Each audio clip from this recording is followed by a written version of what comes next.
Council meeting to order, please. Will you all join me in the Pledge of Allegiance? I pledge allegiance to the flag of the United States of America and to the republic for which it stands, one nation, under God, indivisible, with liberty and justice for all. Clerk will now call the roll.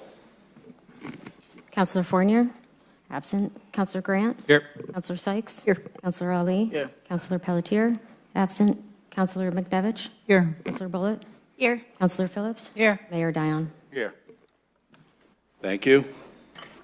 Prior to public comment, I'm going to take an item out of order. Was not published, has to do with a proclamation. I'll yield the floor to Councillor McNevich. Thank you, Mayor. It's a proclamation recognizing April 13th to April 19th, 2026 as National Public Safety Telecommunicators Week.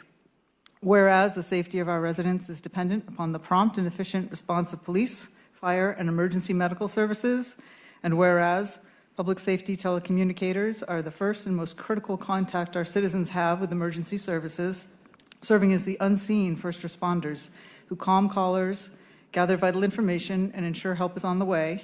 And whereas these dedicated professionals handle thousands of emergency calls with expert precision, utilizing specialized technology and telecommunications to dispatch essential resources and ensure the safety of our field responders.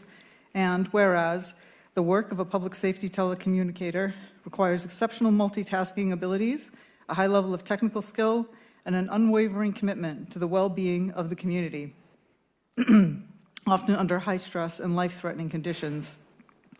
And whereas by maintaining a vital link for police and fire departments in the communities of Portland, South Portland, and Cape Elizabeth, telecommunicators contribute significantly to the safety and well-being of the public. And whereas the selfless dedication and resilience of our dispatchers exemplify the highest standards of public service, ensuring that help is always just a phone call away. Now, therefore, be it proclaimed that Mayor Mark Dion of the City of Portland, Maine, and members of the City Council do hereby recognize the week of April 13th to 19th, 2026 as National Public Safety Telecommunicators Week, and call upon the people of Portland to recognize and commend these professionals for their profound contributions to public safety and their unwavering commitment to our community. Signed and sealed this 13th day of April 2026 by Mayor Mark Dion.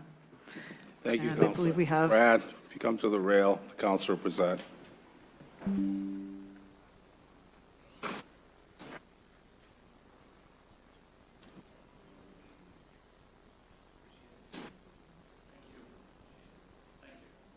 We all appreciate you, Brad, and your team. We all appreciate your team. All right. Thank you, Councillor. Chair will now entertain public comment on unagended items.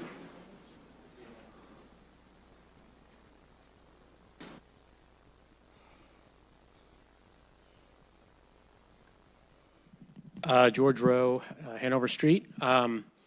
I just wanted to acknowledge publicly the destruction of the Preble Chapel, which happened over Holy Week and Good Friday and Easter weekend. You know, this was a landmark in my neighborhood, and it's gone. And I think one of the scariest things about this right now is the Youth and Family Outreach Group does not actually have their funding in place yet. They may be close, they may get to the finish line, but right now, the City of Portland issued a demolition permit and didn't, as far as I can tell, do anything to stop the demolition, despite the fact that you know, there were promises made that the city wouldn't actually allow that demolition until the closing of the financing and all of the pieces of the puzzle being in place. So not only is the City of Portland donating and providing a lot of taxpayer money for this demolition at some point in terms of a reimbursement down the road, it went out of its way to make sure that you pulled a Trump East Wing ballroom demolition. You made sure that this was happening as fast as possible. So if for some reason the financing, and we all know how hard it is to get housing built right now, if the housing never gets built, we now just have a hole in the ground. And I think that's a real shame. But this council was fully behind that. on at least a conceptual level for the last couple of years. So, I mean, it is what it is. But we have a real problem with planning. And now we have the Boys and Girls Club. They just finally moved forward with their planning approval process. And we're losing 18 units of housing for their project. Two homes that have stood there almost as long as the Preble Chapel, a lot longer than the 1931 Boys and Girls Clubhouse, are going to be demolished, and those families are in the process of being evicted. Actually, I think most of them are already gone.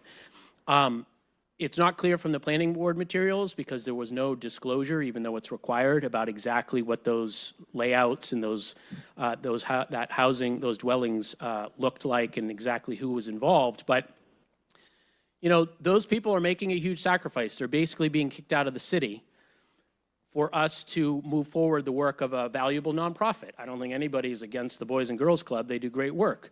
However, it's the job of the city, if you're going to facilitate this, and you are on many levels, for you to bring people in early so that we can have a real community discussion and not just an insider's game. And you're not doing that. You didn't do it with the Preble Chapel. You're not doing it with the Boys and Girls Club. And it's really, really hard for people to get excited about these projects when the burden is on the people with the least resources to fight this stuff. And all the pats on the back and the brass plaques and the press releases are for the people who are literally don't even live in this town and make millions and millions of dollars. Thank you. Anyone else wishing to provide public comment on an unagendaed item? Seeing none. Public comment period is closed. Any announcements from the council? Seeing none. Chair would seek a motion to recess this City Council meeting and convene the special meeting of the Corporator of the Portland Development Corporation. So moved. Second. Moved by Councilor Grant, seconded by Councilor Sykes. All those in favor, please signify by hand. Clerk will now read Order 164, 2526. Order 164-2526, approving the Portland Development Corporation Business Continuity Loan Program and Guidelines, sponsored by Danielle West, City Manager. City Manager. Thank you, Mr. Mayor. At the PDC meeting in March, they voted to approve by a vote of 7-0 these new guidelines. These specifically continue to provide loans to businesses as they navigate the effects of a lot of economic uncertainty, and specifically to address issues similar to like the Custom Wharf House fire, that fire specifically. And this new loan program would be funded up to $250,000 through the revolving or from Finance Authority of Maine funds, providing interest-free loans with the maximum amount of the loan being $10,000. Is there any public comment on this proposed order? Seeing none, the chair would seek a motion for passage in a second. So moved. Second. Moved by Councilor Grant, seconded by Councilor Sykes. Any discussion from the council? Councilor Grant. Thank you, Mr. Mayor. I just wanted to say a few words about this program. The PDC is one of the committees that I serve on, so I was one of the votes in favor. I just want to continue to remind my colleagues and the public that the PDC is a really well operated, well-run, conscientious board that we have here. It does a considerable amount of business at very small levels, but meaningful business for lots of small entities in Portland. I really appreciate the staff coming up with this idea to make another offering in small amounts, but again, meaningful amounts for us, for small businesses to access. So I encourage my colleagues to support it. Any other comment from the council? Councilor Phillips. Thank you, Mr. Mayor. I just have a couple of questions. One is, it says, where is it? Who are you directing the questions to, Council? Either the city manager or Councilor Grant. Okay, thank you. Yep. In here, under the program description, is that it? No. Loan administration and terms. that, oh geez, that's not even it, that somebody can apply for more than one loan? Like if somebody has a current loan, they can apply for another $10,000? Is that how I'm reading it under loan administration and terms? So the program can utilize whatever active commercial loan recipients are eligible to apply, provided they remain current with their loan payments. Counselor, we have a member from our Housing and Economic Development team who can step in and answer your question. Hi, Councilor Phillips and members of the council. My name is Nancy Martin. I'm the Business Programs Manager in the Economic Development Department. And yes, this loan is designed to be either a standalone offering of $10,000 interest-free loans that can be combined with our existing storefront improvement loan that is also interest-free up to $20,000, or our long-standing standard commercial loan that goes up to a couple $100,000. So the idea is, yes, these could be multiple products depending on the needs of the Portland business. So yes, that's why they can be combined. And, okay, and then the other question is, what was my other question? My other question is,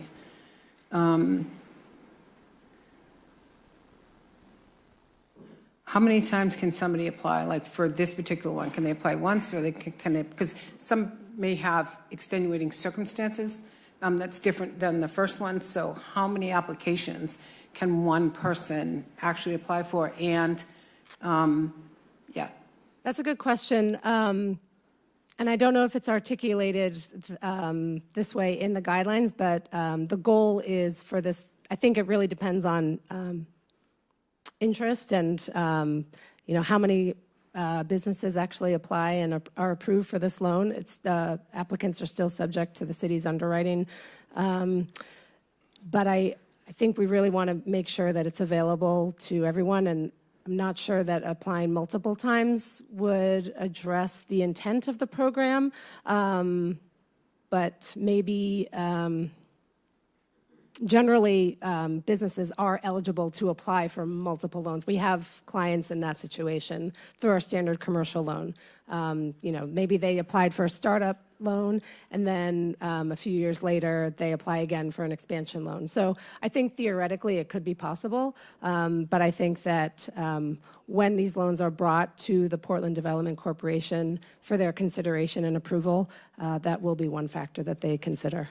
Yeah, it's not that I'm not going to support this. Obviously, I support it. It's just that, as somebody who has experience with nonprofits, what usually happens is one organization is the one that's always applying. They always get the money. I just want to make sure that we're making sure that all of the folks that need it, it's spread out, as opposed to, I mean, I know this would never happen. $250,000 is going to one organization, and then 5 organizations don't get any money. So anyway, thank you. Yes, thank you. Any other comment? Excuse me. Any other comments or questions on this item from the council? Seeing none. All those in favor of passage, please signify by hand. It's unanimous. Chair would now seek a motion to adjourn the special meeting of the Portland Portland Development Corporation and convene a special meeting of the Corporator of the Portland Fish Pier. Moved by Councilor Ali, second. Second. Second by Councilor Syke. All those in favor of that motion? It's unanimous. Clerk will now read Order 165-2526. Order 165-2526, appointing Mike L. Furio as Class B Director of the Board of the Portland Fish Pier Authority, sponsored by the Legislative and Nominating Committee. Mayor Mark Dion, Chair. Thank you. As far as my comments, we recently convened the nominating committee. This particular board was part of the list of citizen boards that needed to be populated with volunteers. Mr. Alfiero was selected as an appropriate candidate to join the Portland Fish Pier Authority. All right, then. If anything else from one of my co-committee members? Seeing none. Any public comment on this appointment? Seeing none, is there a motion for passage on this appointment? So moved. Moved by Counselor Sykes, seconded by Counselor Ali. Any council comment? Seeing none, all those in favor, please signify. Passes. Now seek a motion to adjourn the meeting of the Portland, this is wrong, the Portland Fish Pier, and reconvene the regular meeting of the City Council. So moved. Moved by Counselor Sykes, there's second. Counselor Ali, all those in favor? It's unanimous. Chair would seek a motion to approve the minutes of the March 16th, 2026 City Council meeting. So moved. Moved by Counselor Phillips, seconded by Counselor Ali. Any council comment on the matter? Seeing none, all those in favor, please signify by hand. Passes. Clerk will now read title only, Order 166-2516. We changed.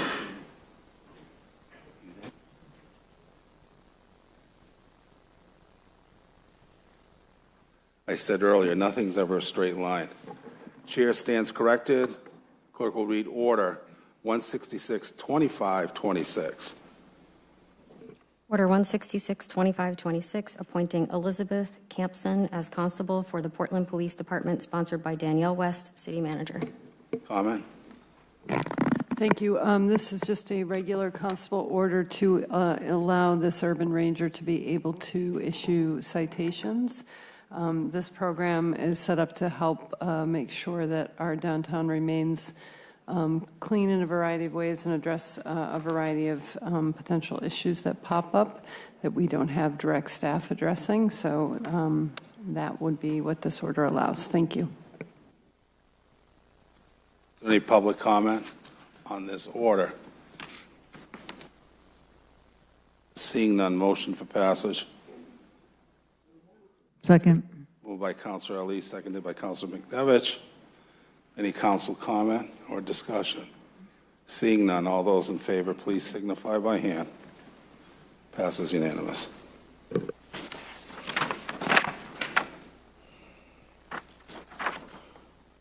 Clerk will now read Order 166-2526, which must be changed since we just used that number. 167.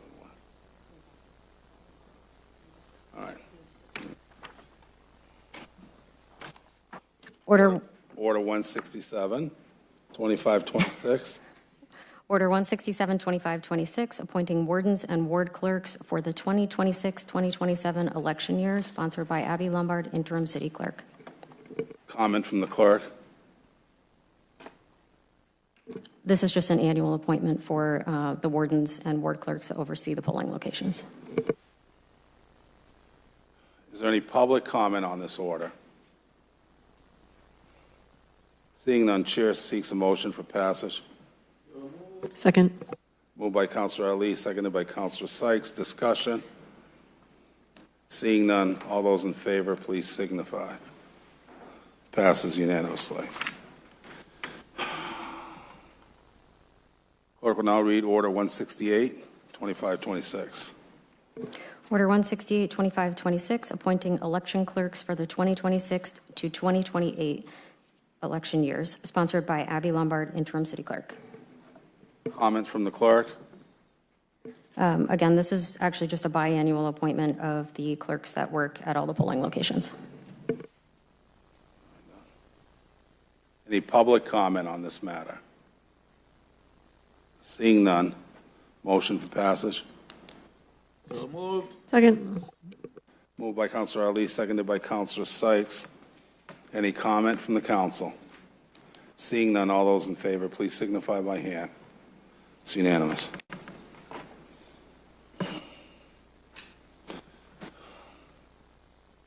Clerk will now read Order 169-2526. Order 169-2526, appointing members to various boards and committees, sponsored by Legislative and Nominating Committee Mayor Mark Dion, Chair. My comment mirrors what I just said earlier about the Fish Pier Authority. I failed to note for the public, members of the nominating committee include myself, Councilor Sykes, and Councilor Grant. Is there any public comment on the 3 nominees contained in this order? By name, Samuel Raines, James Gordon Platt, Madeline Siegel. Seeing no public comment, move passage. Motion. Second. Moved by Councilor Grant, seconded by Councilor Sykes. Any discussion? Seeing none, all those in favor, please strike. Go ahead. Thank you, Mayor. I just want to extend my gratitude for all the people that apply and end up getting seated on these boards. We really could not do our work without you. So please encourage your friends and family to come volunteer. We constantly need people on these boards. So thank you very much, and glad to see these folks step forward. Thank you, Councilor.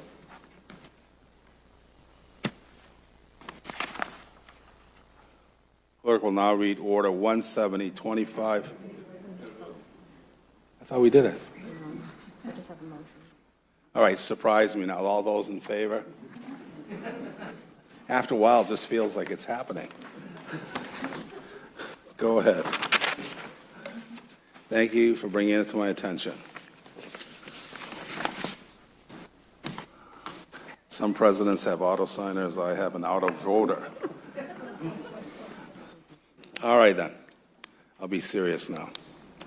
Oh. See, I'd use it for you now, Abby, but I've been called to task. The clerk will now read Order 170-2526. Order 170-2526, confirming the appointment and setting the salary of Abby Lombard as City Clerk, sponsored by Mark Dion, Mayor. Thank you, Madam Clerk. Is there any council comment? But I'll take motion for passage first. So moved. Second. Councilor Ali first, and seconded by Councilor Bullitt. Discussion.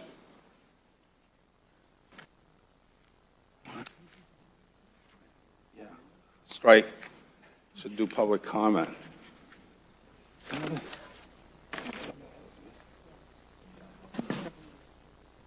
All right. Is there any public comment on this? Another surprise. No comment. We're back to the council. Any comment from the council? Go ahead, Councilor Bullitt. I just want to sincerely thank Abby for being willing to take this on and for sticking with it during the interview process, which I was honored to be a part of. There were qualified candidates, and it was a real pleasure to get to meet different people from around the state during the process, and then get to know our own city staffer even better. And so we are in great hands. We've got 2 elections that are coming up, and so it's really off to the races. And truly a pleasure. So excited. It's really hard having 9 bosses, so we will try to do our best, but we're here for you, and we're so glad that you're here for the city of Portland and for the importance of holding democratic elections. Thank you. Any comment, Councilor Phillips?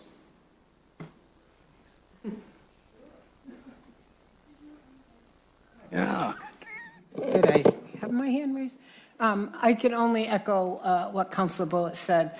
Being on the hiring, it was a great, like you said, it was great meeting other folks. You know, it's a rigorous process to go through a hiring, even if you're an in-house candidate. It's just a lot of work and stressful. And so, Abby, you handle yourself more than what we could expect. It's been, like Councilor Bullitt said, it's been great getting to know you, having you sit up there. You seem like an old pro, so congratulations, and we look forward to continuing working with you. Thank you, Councilor Phillips. I didn't want you to feel left out. I echo what they say, Madam Clerk. You've proven yourself as the Deputy Clerk, and I appreciate the partnership that you had with your predecessor, so you're a known quantity. So thank you. Thank you for accepting the challenge of working for us, because it's a challenge. And thank you for being willing to take on probably the most complex voting process in the state, outside of the state as a whole. So it's not easy. Our voters expect the best from your office, and they deserve but the best.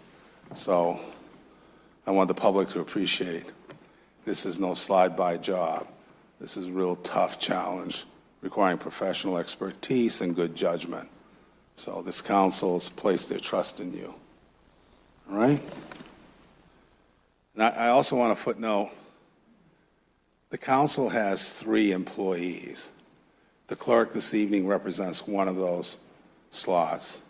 The city manager and corporation counsel are actually employees of the council. And I would say all 3 of them, they were absolutely candid.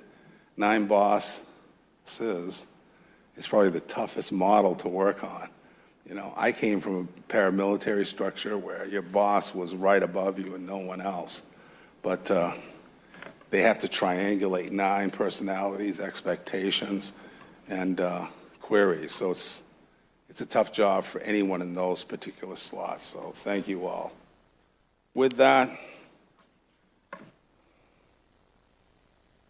I first need a motion to pass. What? No. This is for an emergency. You know, there's some question if I can actually run this meeting. All right, but I'll do it in the order that you've outlined, Madam Clerk. I'm not going to contest her first night officially at the job. All those in favor of Order 170, 2526, please signify by hand. It's unanimous. Now the chair would ask, which I could have asked at the onset, but I will now, is a motion to pass this as an emergency. Second. Moved by Councilor Elise, seconded by Councilor Bullitt. Any discussion? No, on an emergency, I don't take public comment. It's ours. All right, then. All those in favor, please signify. Passes as an emergency. Am I all set now, Madam Clerk? All right. Thank you very much. Clerk will now read Order 171-2526. Order 171-2526, appointing Abby Lombard as Registrar of Voters for the duration of appointment as City Clerk, sponsored by Danielle West, City Manager. Comment? No comment, just that this is required, so it goes in conjunction with her appointment. Any public comment on this order?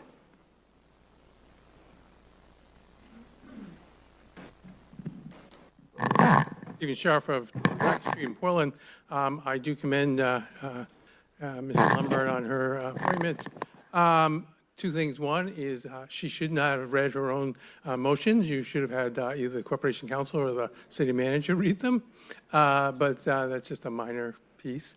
But I secondly question the, we have an election administrator in this city, and my question is why we're not appointing our election administrator as our Register of Voters, which other towns and cities, and even tiny towns across the state, have separate people who are their voter registrar. So I'm just curious as to why it's not separated out in this case when we actually have a separate election administrator. Thank you. Thank you. Any other public comment on this order? Hi. My name is Mark Wakefield. I live in Portland. What is your name? Mark Wakefield. Okay. The comment we have a problem on here is that we got a lot of homeless people everywhere. They could be a nuisance. We need to get after them and need to move on. It's not the way to treat the homeless people are smoking and doing drugs, and they're getting very dangerous. We need to get that city better place, better handle. That way no one does get hurt. I'm very serious. I live in Portland since 1959. And I see a lot of people coming all the time. We got homeless people on the street these days. It's getting out of control. We need to get it under control. And there's a lot of people that are homeless on the street. We need to get that cleaned up quick as possible before someone gets killed. Safety is the number probably. I work for pizza for 7 years. I don't work school costs anymore. I get that for over 10 years ago. And I don't do that. I switch jobs. I'm a lot happy. I order that 576 Congress Street. And I figure I know what's going on. Thank you. Thank you. Anyone else wishing to provide public comment on this order?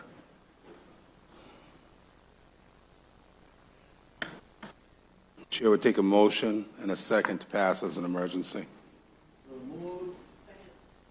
Moved by Councilor Ali, seconded by Councilor Sykes. Any discussion? Seeing none. All those in favor, please signify. It's unanimous.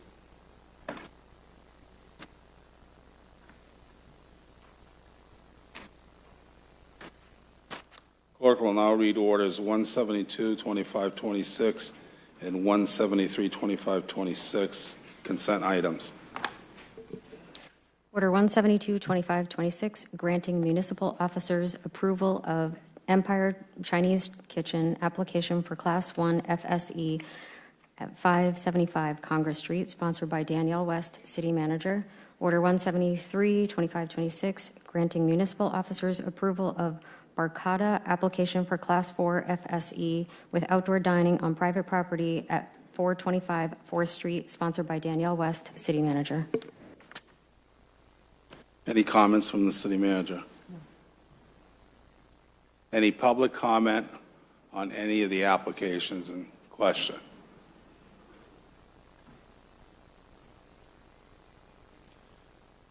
Chair would seek a motion for passage on the consent calendar. So moved. Moved by Councilor Bullitt, second by Councilor Ali. All those in favor, please signify. Passage.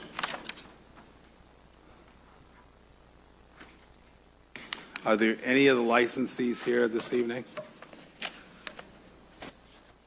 Hi. Who are you with, ma'am? I shouldn't say this on the record, but I'll take a risk. I love your restaurant. And you'll never have enough green beans for me. All right. On an official note, thank you for making a continuing decision to be part of our community and help Portland thrive. Congratulations.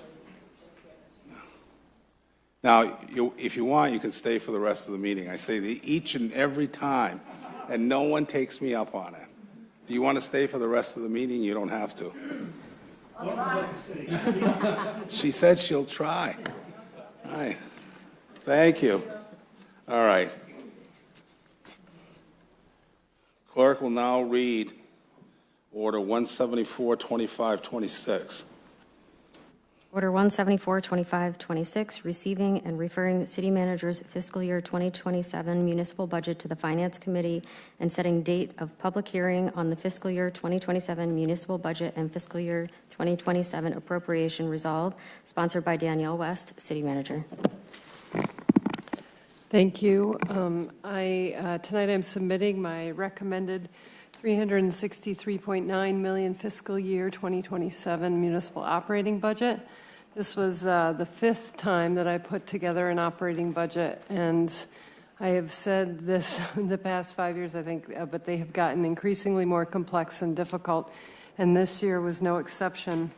This was an extremely difficult budget to formulate, mostly given council guidance. As you'll remember, back in January, we came to the council to specifically discuss your guidance about a tax rate increase that you felt would be appropriate given all the varying issues and challenges we discussed about, as well as some positive drivers. And we got a majority of the council that said between 5 and 7% that we were to try to come back with a tax rate increase within that. Obviously, as you know from your own budgets, increasing costs and increasing costs for goods and services and labor, heightened funding uncertainty at the state and federal levels, as well as a significantly increased health insurance budget, were all issues we talked with you about back in January, and we saw them come to fruition as we tried to put this budget together. The city had our departments start at that time, and just prior to that, looking to determine budget recommendations that they would put forward. So our department heads submitted their budget requests this year. Their initial requests resulted in a proposed tax levy increase of about $22.5 million. So that would have been a 19% tax rate increase.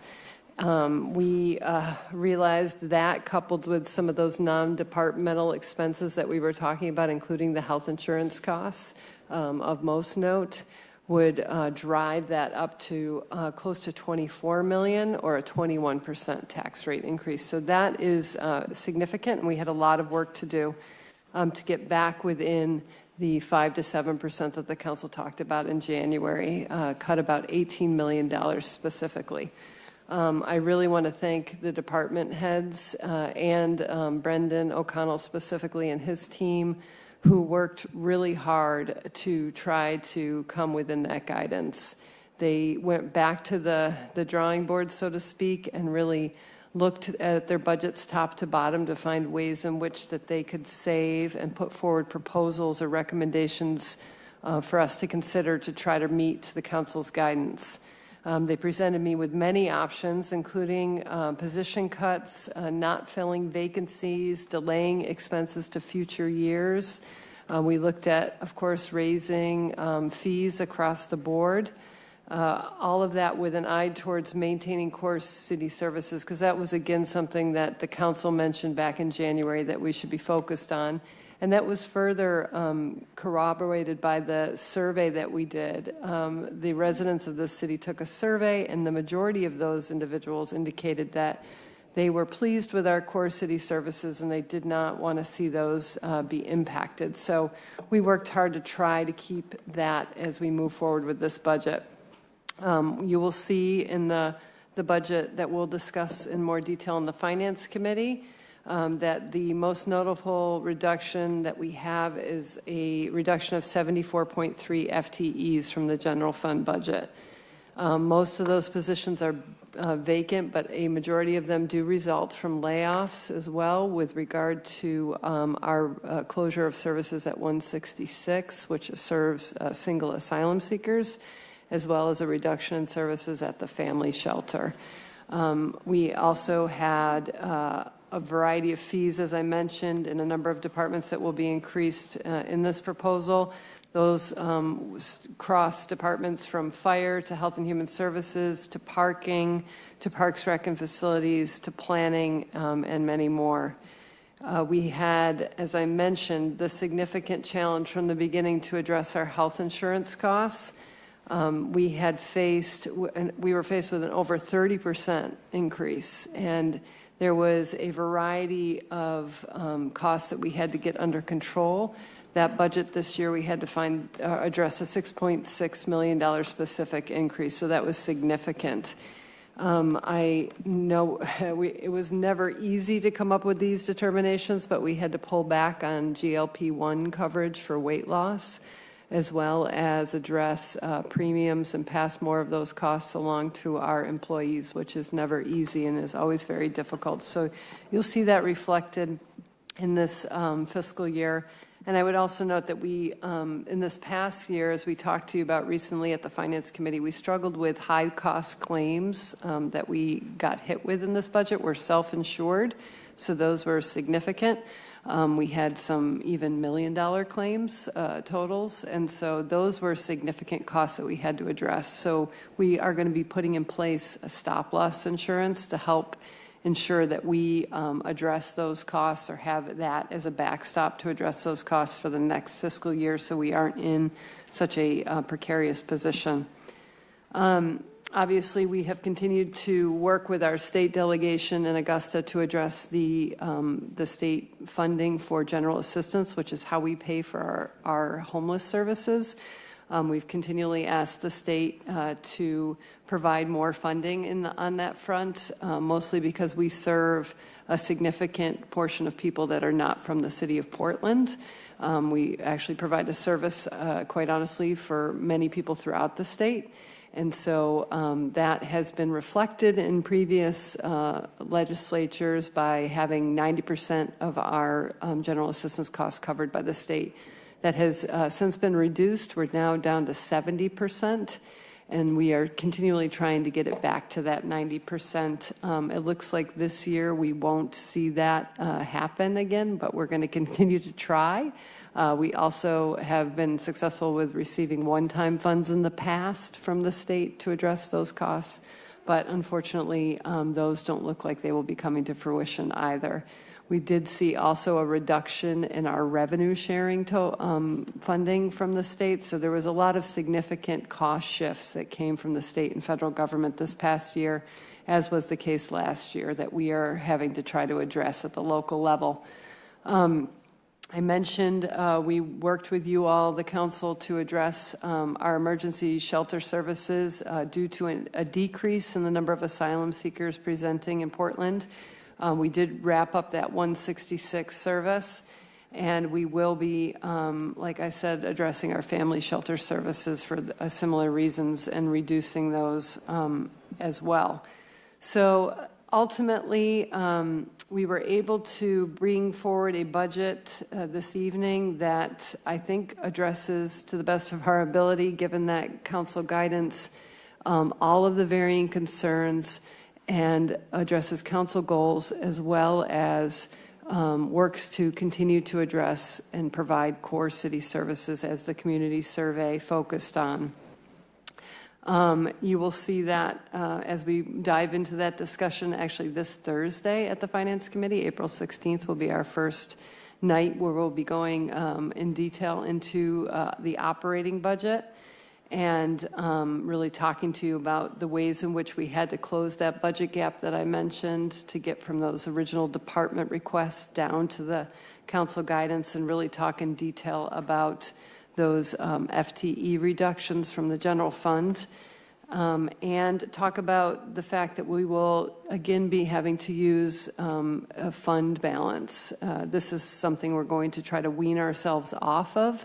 Last year we used over $8 million of fund balance to address issues and not have to pass on as much of a burden to the local taxpayer. This year we're recommending using $4 million in unassigned fund balance, and we'll be talking in more detail about that at the Finance Committee. And as I said, we'll be looking ahead into future years to really reducing that even more so that we don't ultimately need to use that in the future. Given the overall picture, the city side of is showing an increase of 24 cents, or approximately a 4.2 tax rate increase. And so you'll see that reflected. So for an average homeowner with a median property value of $540,000 after we did our reval, that is our median property value, it would be an additional $130 annually on their property taxes. Obviously, it's important to note that this final tax rate won't be confirmed until after all of the appeals periods have run that the assessor's office is currently working through. And so that will happen this summer, specifically of 2026. I just wanted to lastly note that our general fund spending for FY27 is budgeted to actually decrease by $8.5 million, or approximately 3.1%, before consideration of a significant county tax increase and a metro assessment, which I know we've talked about in the past. So I think that that's an important thing to note. So we are relying less on that. We're trying to find other ways to diversify the way in which we provide services to the city, so that not so much is specifically taken out on the property tax payer. I really want to thank, like I said, the department directors that all helped get to this point, as well as Brendan O'Connell and his finance team, Jessica Grandin, who helped formulate the messaging around this, and the assistant city managers as well, who have been a significant help.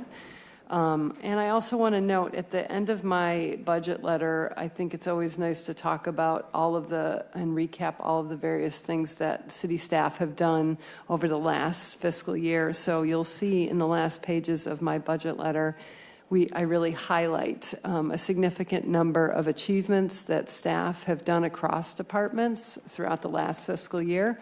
I think it's really important to note that. I'm continually amazed and proud of the work that staff does with limited resources and limited staff. They continue to do it every day. And so I just wanted to draw your attention and the public's attention to those amazing accomplishments over this last year. I really thank you all for your time tonight and for your guidance back in January and throughout this entire budget process. I look forward to discussing this in more detail in the weeks ahead in the Finance Committee. And like I said, we will begin those discussions actually this Thursday. So thank you very much. Thank you, City Manager.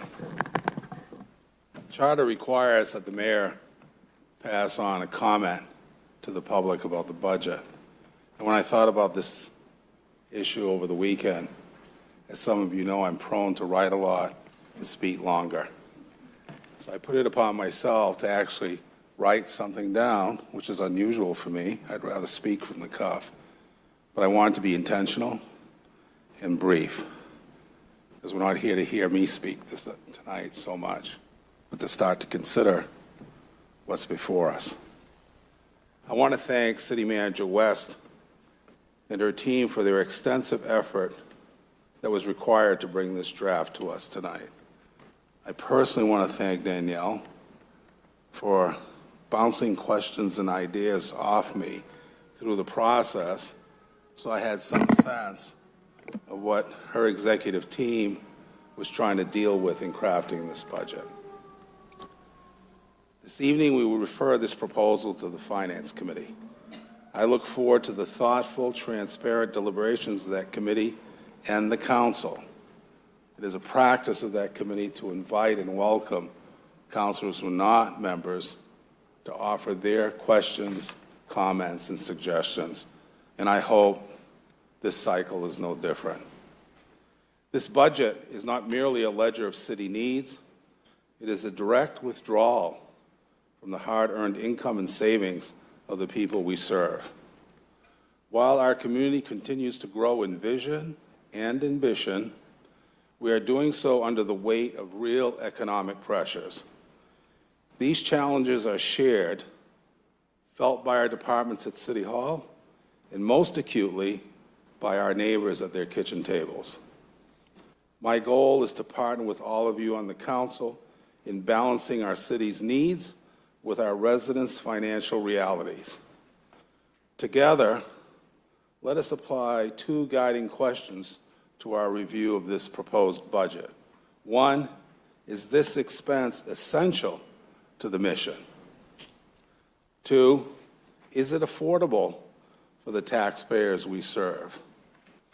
We often hear that Portland offers a premium quality of life, but we must ensure that this premium does not become an escalating economic barrier to the very diversity and inclusivity we value. As we begin our budget review, I hope and I know we will all keep the same people in mind: the seniors on fixed incomes, families starting their lives here, and the workers who make the city run. When taxpayers ask, how much more can I give? They deserve a budget that respects the financial burdens they are facing. I'm confident that working together, we can provide the fiscal discipline our city requires.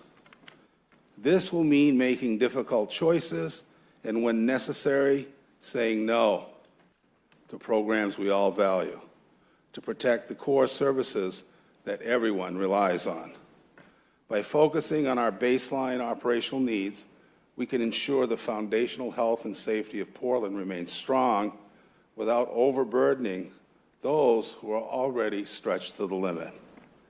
I look forward to working alongside each of you in the coming weeks to finalize a budget that is both fiscally responsible and continues to meet the service needs of our residents. Thank you for your attention.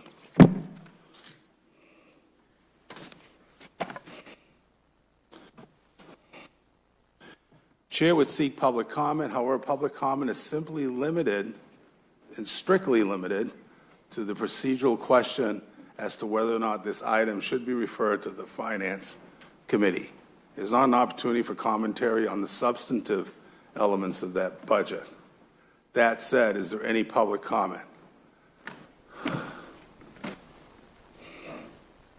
William Higgins, I agree with submitted to the Finance Committee. Does that include education or not? I didn't know what, if that part of what is education part of the system? Are you talking about the school budget? Yeah, right. The school budget. Okay, this is just the municipal. This is just the municipal. That's what I understand. I wanted to make sure that I understood properly. All right, and you correctly understand it. Yeah, I do. Right now I'm homeless. I'm glad for what you folks do. I don't pay taxes. I want to pay. How do I contribute to the city to help defray services? You know, I want to help you guys. The chair has been clear. Yeah. That's Okay. worthwhile. So I will see her. There you go. What time is the meeting? Is the finance meeting? The next Finance Committee meeting. What time? Thursday. It's at 5 o'clock on Thursday. 5. Yep. Okay, I'll write it down. All right. On my calendar. And it's available online. We'll be doing it online. Getting online right now is difficult. All right. Anyone else wishing to provide public comment on the process question before us? Seeing none, Chair would seek a motion and a second for passage. Second. Moved by Councilor Ali, seconded by Councilor Grant. Any questions or comments for the manager or I?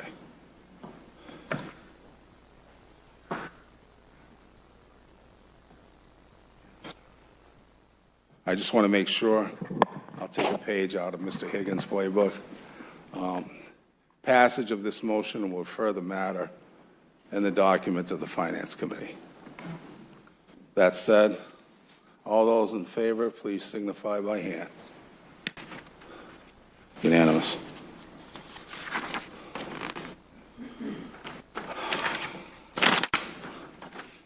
Clerk will read resolution.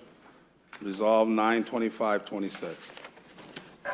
Resolve 9/25/26, adopting the fiscal year 2026-2027 annual action plan, including appropriations for Community Development Block Grant Program, Home Program, and Emergency Solutions Grant Program, and certifications pertaining thereto. Sponsored by Danielle West, City Manager. Chair would turn to the City Manager for comment. And I see that the chair is present this evening of the CDBG Allocation Committee, and he has specific comments to provide, and then I'll provide some additional comments, Mr. Mayor.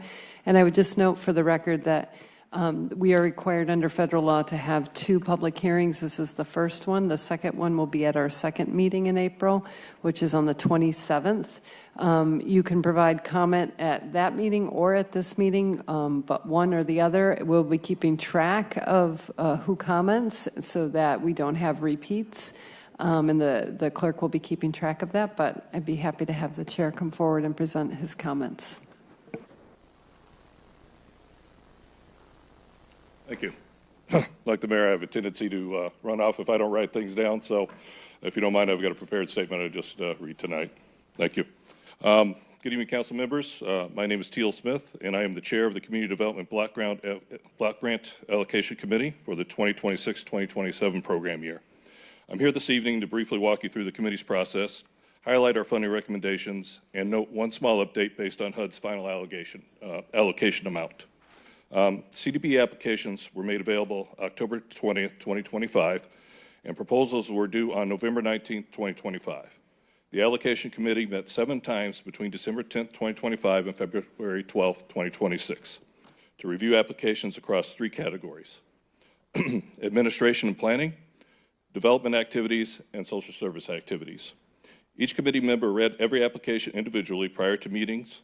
Applications were then discussed collectively, and when questions arose, they were submitted in writing to applicants by city staff. Responses were reviewed before scoring.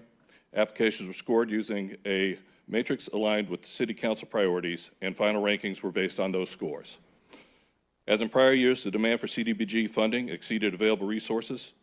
HUD released the final 2026-2027 application last Friday with a total award of $1,806,420. This is $1,216 less than the estimated allocation used during the committee's review process. The final allocation required minimal adjustments across categories.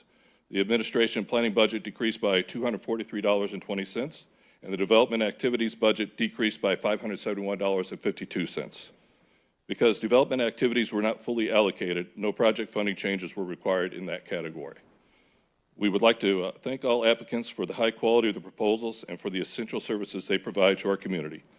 Portland is fortunate to have such a dedicated and capable network of organizations. The committee reviewed the administration planning applications but does not score it competitively. Administration funding is essential for operating the CDBG program and meeting HUD reporting requirements. With the final HUD allocation, the administration and planning budget was reduced by $243.20 and remains within the 20% HUD cap. The committee continues to recommend full funding at the allowable level. For development activities, in the development activities category, requests exceeded available funds by approximately $265,000. The committee reviewed 6 eligible applications and recommended allocating available funds beginning with the highest ranked projects. This resulted in all or partial funding for 5 projects, including 1 Parks and Recreation project, 1 Economic Development project, and 3 community organization projects. 1 project was not funded due to limited resources. Subsequent to the committee's recommendations, 1 applicant withdrew, and the city manager's proposal reallocates those funds to the next partially funded project. The final HUD allocation resulted in a reduction of $571.52 to this category. However, no project level funding adjustments were required. For social service funding requests, those exceeded the available funds by approximately $459,000. Although there is a set aside for new applicants, no applicants met the eligibility requirements. The final HUD allocation reduced the social service budget by $401.28. Given the small amount of this reduction, the committee recommends adjusting the Preble Street Youth Street Outreach Award from $77,062.88 to $76,661.60. Although the social service funding recommendations would remain unchanged. Additional considerations that we recommend.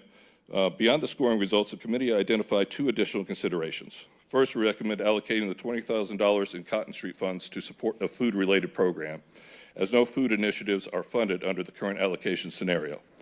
Second, we encourage the City Council and the upcoming CDBG Priority Setting Task Force to explore potential improvements to scoring criteria, funding limits, set-asides, and long-term alignment with the consolidated plan goals. In closing, I'd like to thank you for your commitment to the CDBG program and for the opportunity to serve. We respectfully submit these final recommendations, including the minor adjustment reflecting HUD's final allocations, for your consideration, and look forward to continued discussion. Thank you. Thank you, Chair. City Manager. Thank you, and I really appreciate all the work that the allocation committee did. I met with them when they first started their work, and it's always great to see the finished product, and I really appreciate it. I know it was a lot of time and effort, so thank you very much. And I had, as you all know, the city manager's recommendations are what is presented to you this evening. I looked at in detail what the committee had done and presented my recommendation to you all this evening. It did not deviate that much from the committee's recommendations across the board in the 3 areas that were identified. So I won't go into much detail specifically about all of those various allocations. They track closely with the allocation committee's recommendations. And I think the biggest change was the applicant that did withdraw. We did make that change in my proposed recommendations. Additionally, we added $20,000 for Cotton Street proceeds. They were from the sale of a property that we put forward towards food as recommended by the allocation committee. The food programs within the CDBG social services side did not meet the cutoff. So you'll see that I recommended that $20,000 be put forward the Preble Street food program, which was the highest ranked program within that the committee had reviewed. So that is really the only specific shifts, and I know that you all will have lots of comment potentially tonight and at the next meeting, and that you have more ability and authority to continue to potentially amend those, and that there might be other amendments for you to look at, and I look forward to those discussions. Thank you, City Manager. Chair would now entertain public comment. Just for the council's information, public comment will be taken this evening. We will not take any final action until the next meeting, and there'll be an opportunity for those who weren't here this evening to speak at that meeting. So, with that, public comment. Hi, everyone. My name is Victoria Morales. I'm the Executive Director of Project Home, which was formerly Quality Housing Coalition, and you'll see that as in your documents that we were recommended for an award here. Really appreciate the work that you are all doing, and I just want to start to say that from the outset. I know how difficult this all is. Project Home is grateful to be recommended for continued funding that helps prevent homelessness among children and families, as well as young adults exiting foster care and other systems of care. Our public health housing model focuses on early intervention, acting quickly to secure stable housing and prevent instability from escalating into eviction and homelessness. One of the most transformative parts of our model that I just wanted to share briefly with you is how we remove the biggest barrier to accessing housing that low-income renters face, and that is the ability to guarantee rents. And that is exactly what we do. That gives families the chance to just get into the door, and then once they're there, 99% remain stably housed, and importantly, 80% no longer require government assistance after 2 years. Each year, we stabilize 400 to 450 low-income households. The majority are working low-wage jobs. Last year alone, we helped 84 Portland public school families move from homelessness or housing insecurity to permanent stable homes, and we prevented evictions for another 98 Portland households. Most recently, we mobilized very quickly in response to the ICE surge to prevent roughly 250 evictions across southern Maine, including 81 Portland families who were unable to make rent due to ICE detentions or fear of detention. The housing landscape in Portland really shows the need for this critical housing work. There are more than 19,000 renter households in the city. Over 10,000 pay more than they can afford on the rent. Only about 2,800 units are subsidized, and 1,800 households receive federal housing vouchers. That leaves more than 5,500 renters who find themselves a couple of months short of the rent every year, placing them at risk of eviction. These are the families, children, and young adults who are at the heart of Project Home mission, and I really thank you all for your service. Anyone else wishing to provide comment?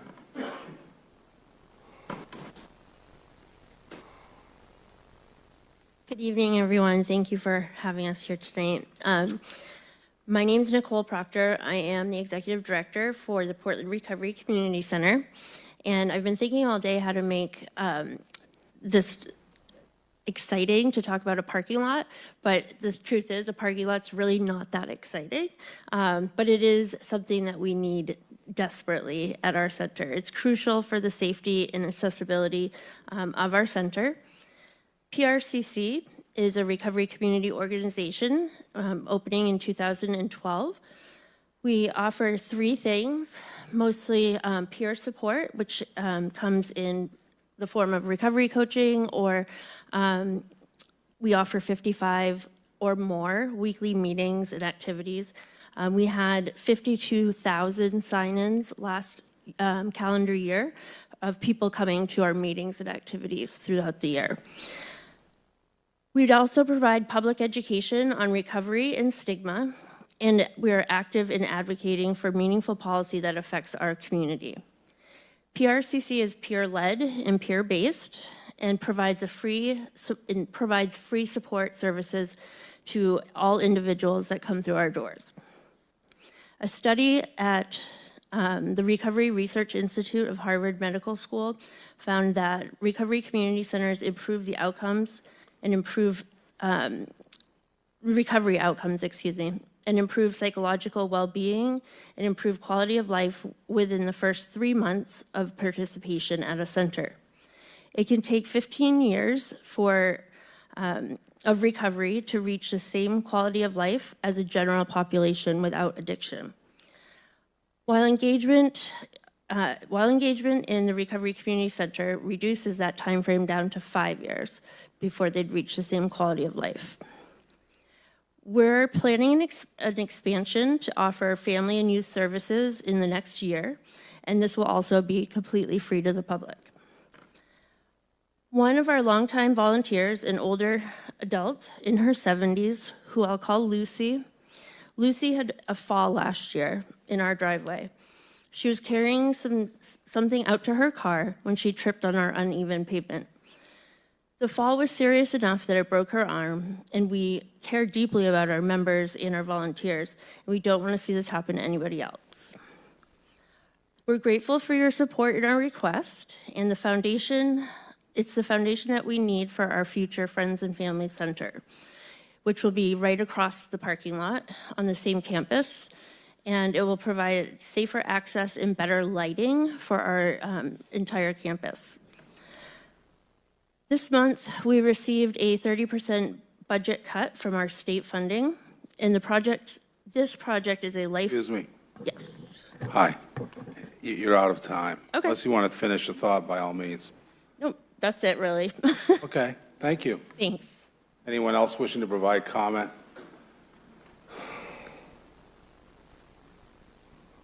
All right, seeing none.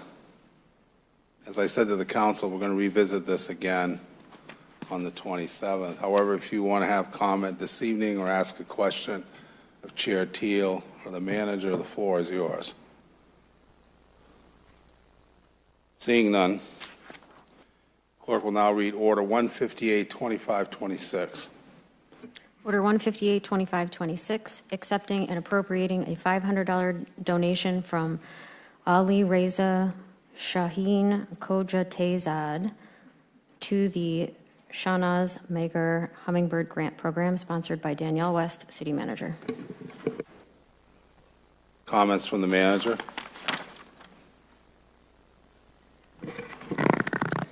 No additional comments, Mr. Mayor.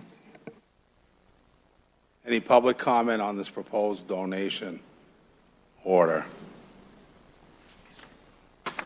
Seeing none, Chair, let's seek a motion for passage. So moved. Moved by Councilor Sykes. Is there a second? Second. Second by Councilor Ali. Any discussion or questions, comments from the council? Seeing none. All those in favor, please signify by hand.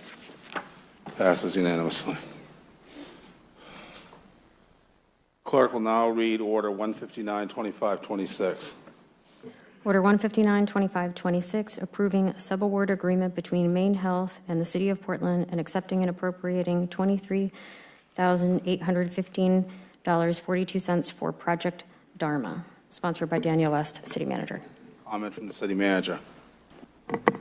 I see Director Maggie, are you here for this item? Yeah, Director of Health and Human Services is here for this item, and she can provide you a little bit of information about the item, and of course is here to answer any questions.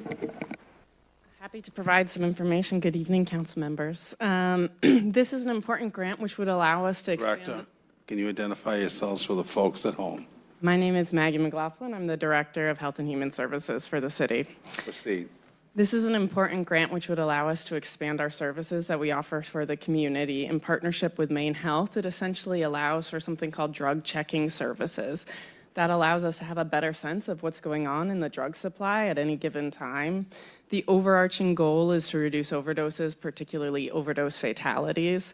We get there through a couple mechanisms, one of which is education. By knowing what's in the supply, we can educate people better about what's in the supply and what the possible health effects are, with the hope that that leads to some behavior change in terms of risk behaviors. Additionally, it enhances overarching public health surveillance, allowing us to understand faster what's going on in the supply. This is particularly important if there was an overdose cluster or something like that.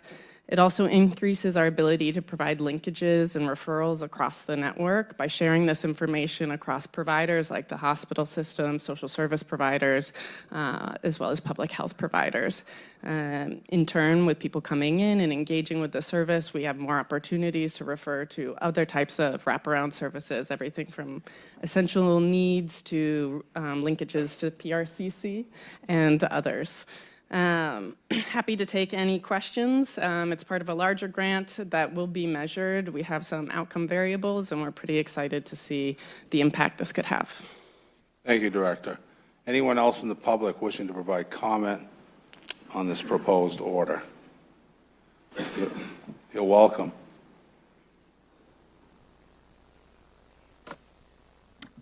Hi, my name is Cassandra Wilbur. I actually work for the prescription monitoring program for the state. There you go. I'm short.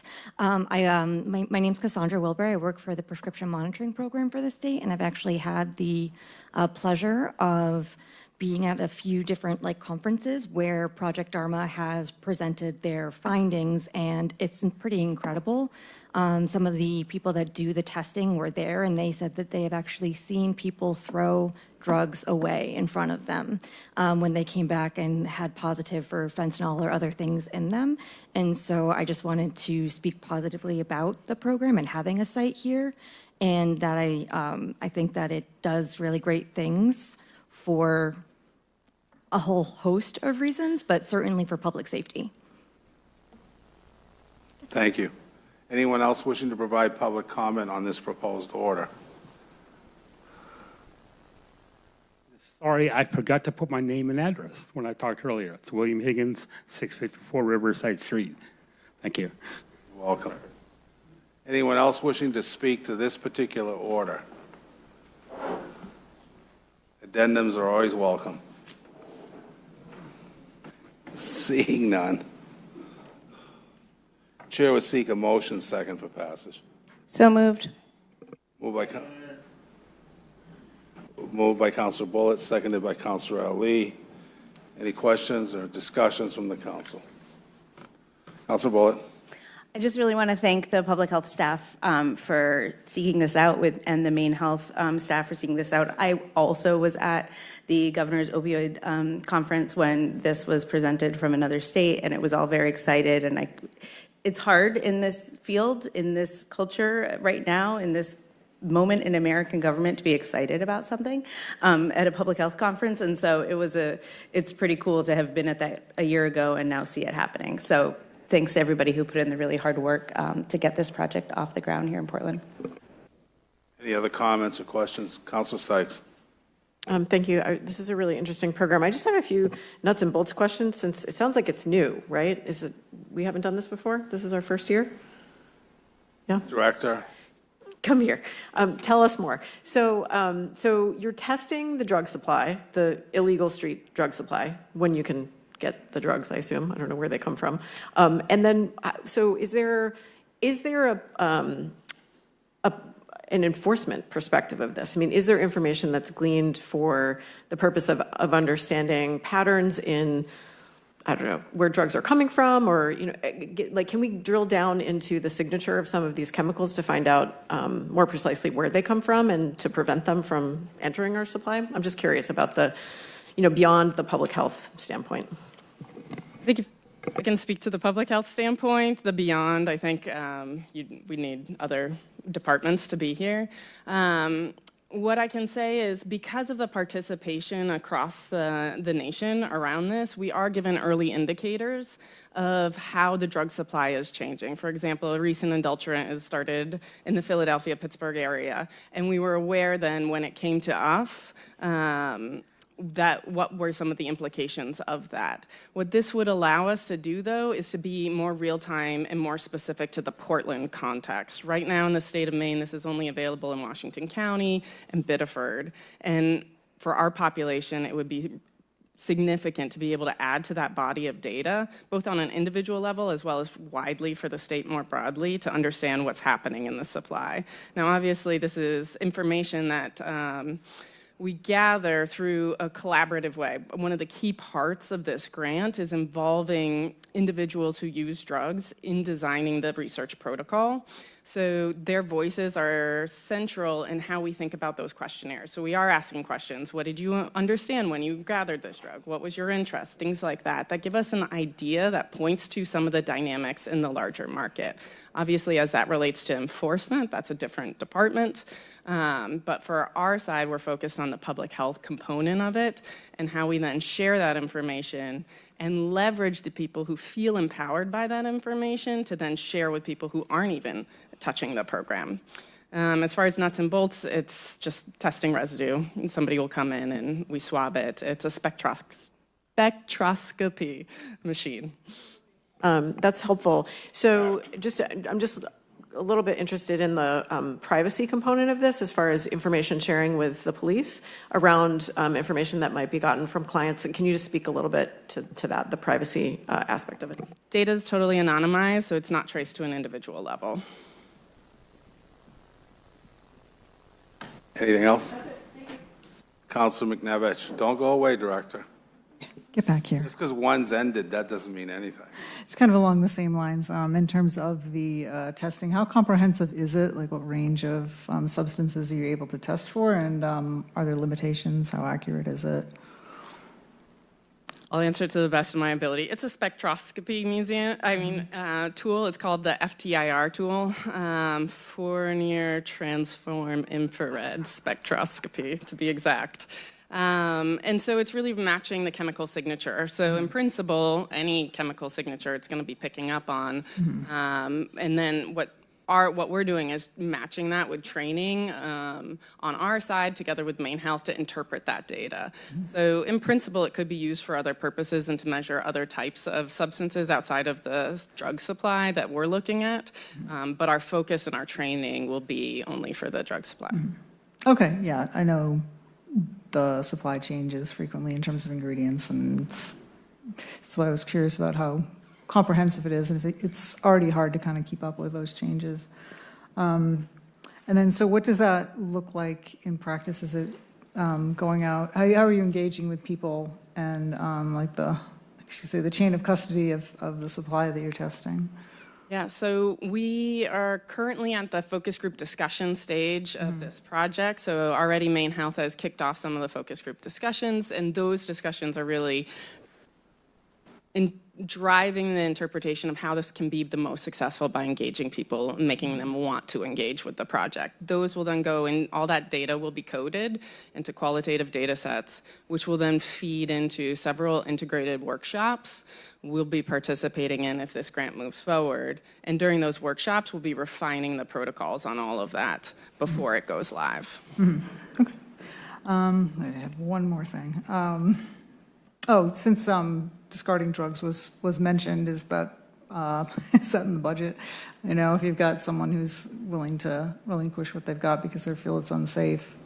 For the most part, this is just residue, so it's like a piece of tinfoil or something like that. But we do partner with the PD for any drug disposal if it's needed. Okay. All right. Thank you. Any other questions or comments of the Director? Seeing none, now you're safe to go, Director. I can't guarantee it, though, but take a chance. All right, then. All those in favor, please signify by hand. It's unanimous.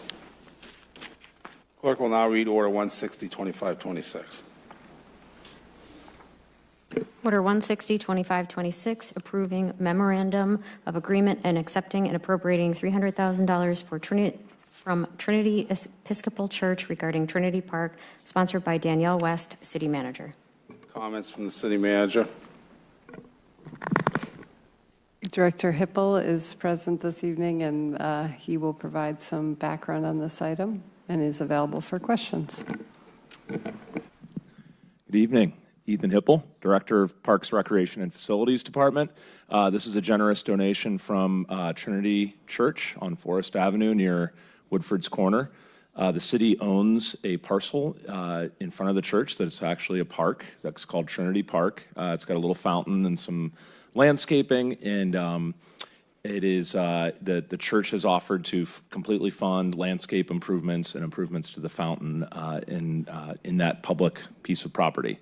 So what's before you tonight is an agreement for the construction project, what the parties will provide, both the church and the city, and then the funds to pay for design and construction.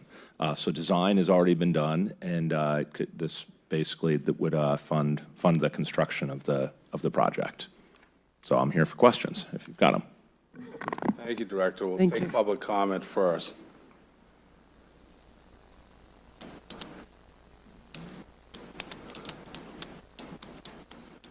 George Rowe, Hanover Street. So I had sent you a written comment because, this is like one of our strangest little parks in the city, right?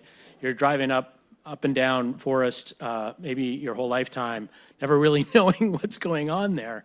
But there is, apparently in the 1960s, the church that used to be there wanted to expand, and they basically wanted to stay where they were. So they asked the city to take over some of the park that was, I guess, there. And, the city made I guess the city wasn't allowed to sell it at all back then, but they were allowed to do a land swap where they took little bits and pieces around the foundation of the existing church and pieced together whatever they needed for their project. So my point of the email was, why don't we just, this church sounds like they're doing good work, and they care about what their front yard looks like on Forest Avenue. Why don't we just sell them the park? And then we don't have to waste our time managing this project.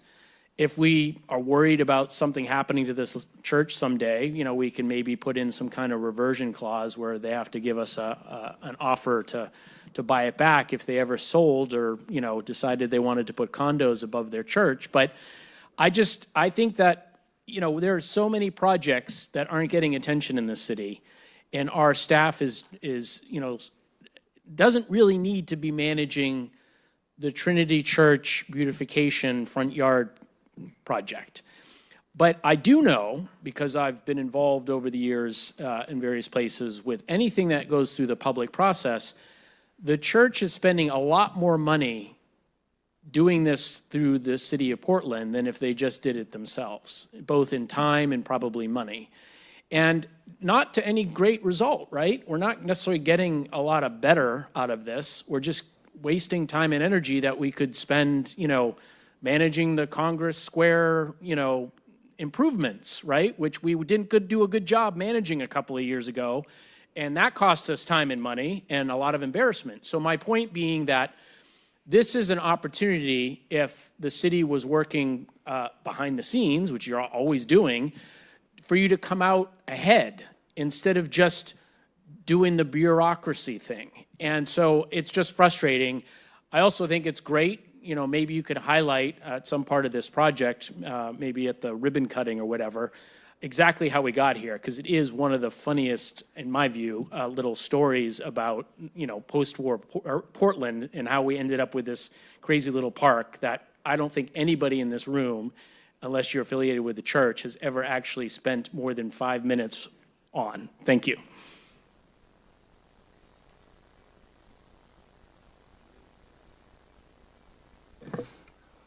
Anyone else want to comment on this order? Seeing none.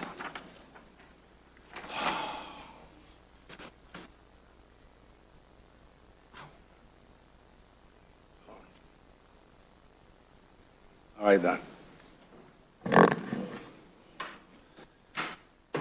Chair would seek a motion and a second for passage. Moved by Councilor Phillips, seconded by Councilor Ali. Any discussion by the council? Seeing none, all those in favor? Oh, go ahead. Councilor McNevish. Thank you, Mayor. Director Hippel, I have a couple of questions. Thank you. Hi. So just reading through the MOU, it does seem like there's a significant amount of entanglement between the property and city infrastructure with electrical and there's other maintenance things that I believe the city would be the only one who would be able to touch those systems, correct? Yes. Okay, so that would be why the level of involvement is what it is, and it wouldn't be simple to just turn it over or sell it. Yeah. Yeah. Okay. And then the other question was, so there's ongoing maintenance that will be involved in this, but there's not really a specific dollar amount associated with that. Do you have any estimates on what that ongoing cost might be, or is it just sort of, it's going to be what it is? Yeah, it's our city crews do some maintenance here already. Our parks crew, horticulture, forestry, and the church has actually done a lot of volunteer labor, and we're very thankful for that. They've organized work parties and done a great deal of work in the past, and they've indicated they want to continue with that, and we'd love to have the help. So. Awesome. All right, thank you. That's it. You bet. Councilor Phillips.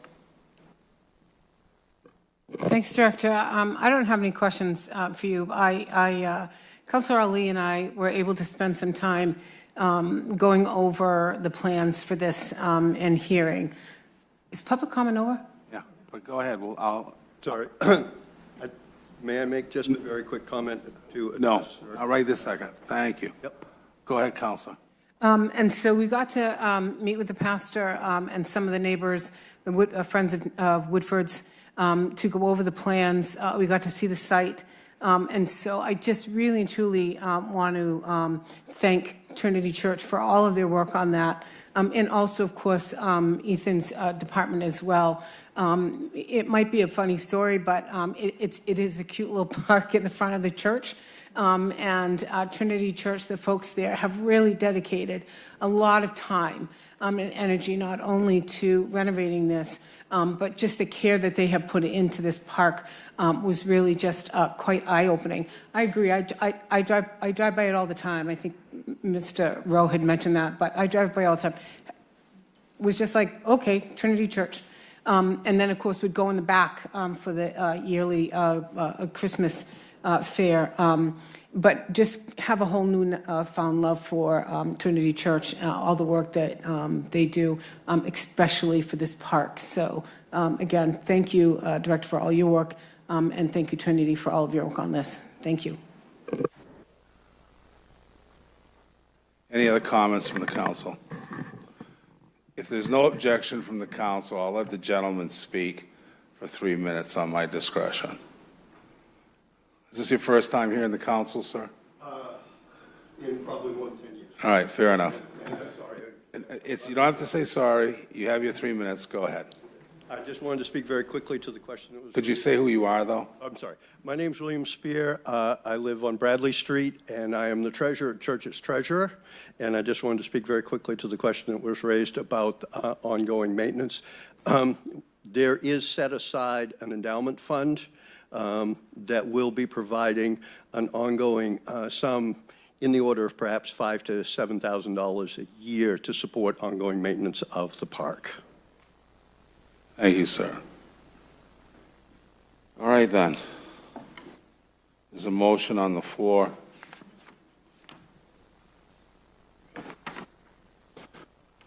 All those in favor, please signify by hand. It's unanimous.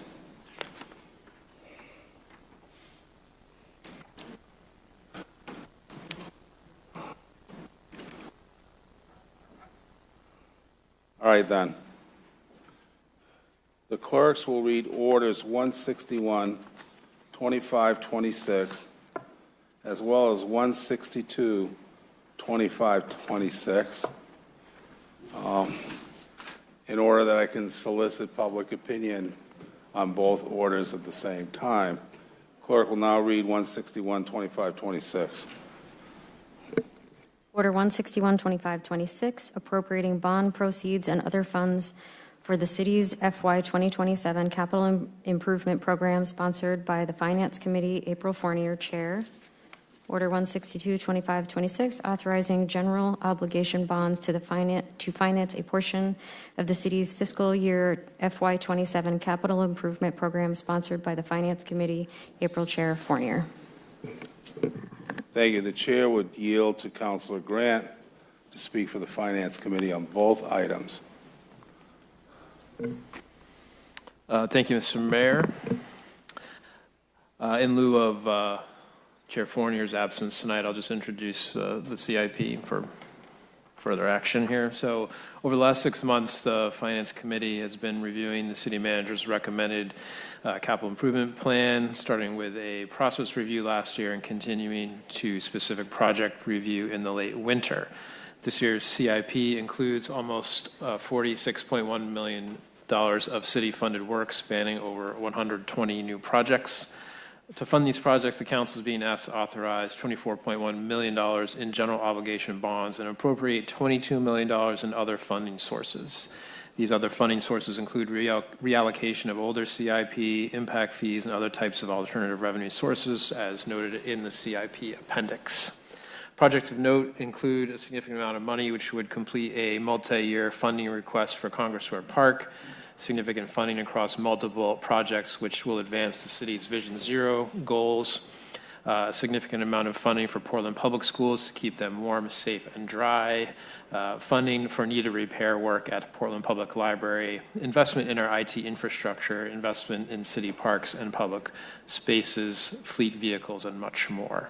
Also in front of the council, you'll be hearing about several amendment requests which were introduced during the committee process, which we'll present in due course. And I just also want to just add thanks to the staff for all the hard work that goes into preparing for all these projects. We appreciate all the detail level work that we're subject, that we get the benefit of. Thank you, Councilor Grant, for your summary. We'll draw upon you a little later as well. The chair would now entertain public. The manager's made a good recommendation. Before I take public comment, let me turn to Order 161. There are amendments being proffered from Councilor Grant, Councilor Sykes, and Councilor Grant would advocate for Councilor Fournier's amendment. So the chair would ask Councilor Grant first, then Councilor Sykes in that order, to discuss their amendments, so if people have reactions to what you're proposing to do, they would have the information. So I'll start with the Portland Public Schools HVAC amendment. This is an amendment that would restore CIP funding that the school board requested and passed at their level. It was dropped out of the initial proposal for city CIP, and this amendment restores it. It's principally targeted at two projects. One is HVAC work needed at Lincoln Middle School and some similar work needed at Portland High School. I encourage my colleagues to support this amendment. I think we owe the schools the full value of their request. And I would also say, just as someone who's been on the school board, I know that we want to make sure that education, school decisions are made for programmatic reasons, not because the school department's hand is forced for structural issues. So I think this money will go towards helping the school department especially around the issues with Lincoln Middle School that we all know have been aired at this point, that they're able to make decisions for the right reasons and that their buildings are safe, secure, dry, and well-functioning. So for those reasons, I hope that we are able to restore that funding. Councilor Sykes. Thank you, Mayor. So my amendment is really about aligning our budget decisions here with our own ordinances and the intent behind them. For both the public art and the land bank, our code indicates that these programs should receive funding that's tied to the overall size of our capital improvement plan, specifically 0.5% of the total CIP. However, in practice, these allocations have been capped at $50,000 for years based on an internal debt management policy that was never formally adopted by the council. So as a result, both programs have fallen significantly behind where they were intended to be when the ordinance and they were created. And they have not kept pace with the scale of our actual capital improvements. So this amendment increases funding to a level that's more consistent with the ordinance and the original intent. And I think it's a modest alignment in the context of the overall CIP with a relatively small debt service impact, but it does restore the integrity of our budgeting process and supports two programs that contribute meaningfully to the character and long-term value of our city. So that's it. And now, Councilor Grant, regarding Fournier's amendment. Thank you, Mr. Mayor. Yes, this would be the Fournier amendment related to Congress Square Park. So Councilor Fournier has proposed to take the what started as $500,000 dedicated to the completion of Congress Square Park and split off $200,000 of that $500 and reallocate that to the Doherty Field Skate Park lighting. I understand from Councilor Fournier that this will not impair the ability of the city to complete the Congress Square Park project. They'll just be doing it with a few less dollars, and some of the money will go to another need in the parks area. Thank you. All right, then, now moving on to Order 162. We have amendments there from Councilor Grant, as well as Councilor I believe that the substance of the amendments are the same, Mr. Mayor, so you can go out for public comment now. All right, then, public comment on these items as described by the councilors and their amendments.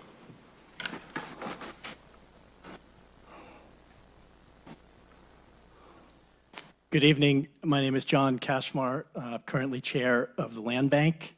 I wanted to speak specifically to Councilor Sykes' amendment that would further support the Land Bank. I'll leave the merits of the funding obligations to Corporation Council and the councilors. Luckily, you get to make that decision, not me. But I do want to thank Councilor Sykes for doing significant due diligence on this matter. We could leverage more projects, and that is buying undeveloped land that represents the character of the Forest City. We currently are in a deficit with, not our budget literally, but in a deficit with others who are purchasing land, and we could be much more efficient and effective with additional dollars. We beg, borrow, I was going to say steal, we do not steal.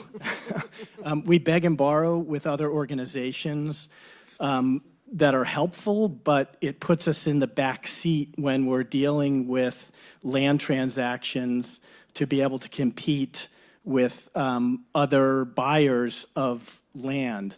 And as I'm sure you know, we typically buy lands that are relatively undevelopable due to wetlands and other natural resource constraints, and those are the places that really preserve our natural areas for the city. So we very much support any additional funding if that were to come to fruition. Thank you. Anyone else wishing to provide public comment on either the amendments or the body as a whole? Stephen Sharp for Brackett Street. I want to first point out, as I always do, that there is a city ordinance prescribes that there is a capital improvement plan committee that should be formed, and that this capital improvement plan is by city ordinance supposed to go before the planning board. That never happens, and I would encourage the city to begin doing that process so that we have a more evolved planning process around our capital improvement projects. And that we have a number of projects not on your agenda tonight that are coming forward that are huge, and I think a committee looking at that would be a significant advancement for the city. As far as stuff on tonight's agenda, the Councilor Fournier amendment, I was under the impression that that was lighting across all parks, not just Doherty Field. I would say I would agree with transferring some of that to all parks. I wouldn't agree with amendment that designated for just one additional park. You're not building her quote equity by throwing money from one park to another. And lastly, regarding the Congress Square Park, I've asked several times for a plan. You're about to approve the final $500,000 of what I believe is about $2 million you're going to spend to finish Congress Square. I don't know how much has been spent already, and I don't know what the plan is to spend more money at this point. It's so convoluted there. But there is no plan, and there's no diagram of what is supposed to be happening, what we're spending this money on. And I don't think you can approve this tonight, this part of it, without some plan in front of you and knowing what you're actually spending that money on. It's a significant amount, and you really need to have that in front of you. Thank you. Just to clarify the record for the speaker, the Fournier Amendment is assigning funds simply for the skate park at Doherty Field. Yes. No, I'm not here for engagement. I just want to give you a fact. Go ahead, you have the floor. Good evening, Ryan Scallon, Superintendent of Portland Public Schools. My comments are very brief tonight. Just want to thank Councilor Grant and the whole council for the consideration of the Portland Public Schools capital improvement proposals, and I'm here if there are any questions needed. So thank you.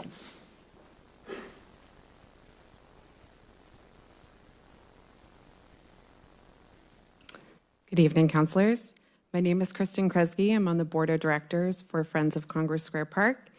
And I'm here to express our strong support for the proposed full amount of $500,000 for the allocation of Congress Square Park in the capital improvement plan. Congress Square Park sits in the heart of downtown and serves people from across Portland. It's one of the few truly shared civic spaces where residents, workers, and visitors all come together. Each year, we host nearly 200 free events, concerts, markets, community gatherings, all while supporting the everyday use of the park as a place to sit, meet, and connect. It's a space that truly reflects the full range of our community. There has been widespread support for completing this project from neighborhood associations to downtown organizations because people understand how important this space is to the city as a whole. At the same time, the physical infrastructure of the park has not kept up with how heavily it's used. The steps, stage, lighting, and other core elements are in real need of repair and replacement. The $500,000 represents what's needed to bring a carefully engineered, long-developed plan to life and to ensure this project is completed the right way. Without this final investment, we risk undermining years of public investment, limited accessibility, and falling short of what this place could and should be for our community. As a small nonprofit, we've worked hard to activate and care for this space, but we can't do it alone. This funding is about finishing what started and making sure Congress Square Park remains a safe, accessible, and welcoming space for everyone who depends on it. Thank you for your time.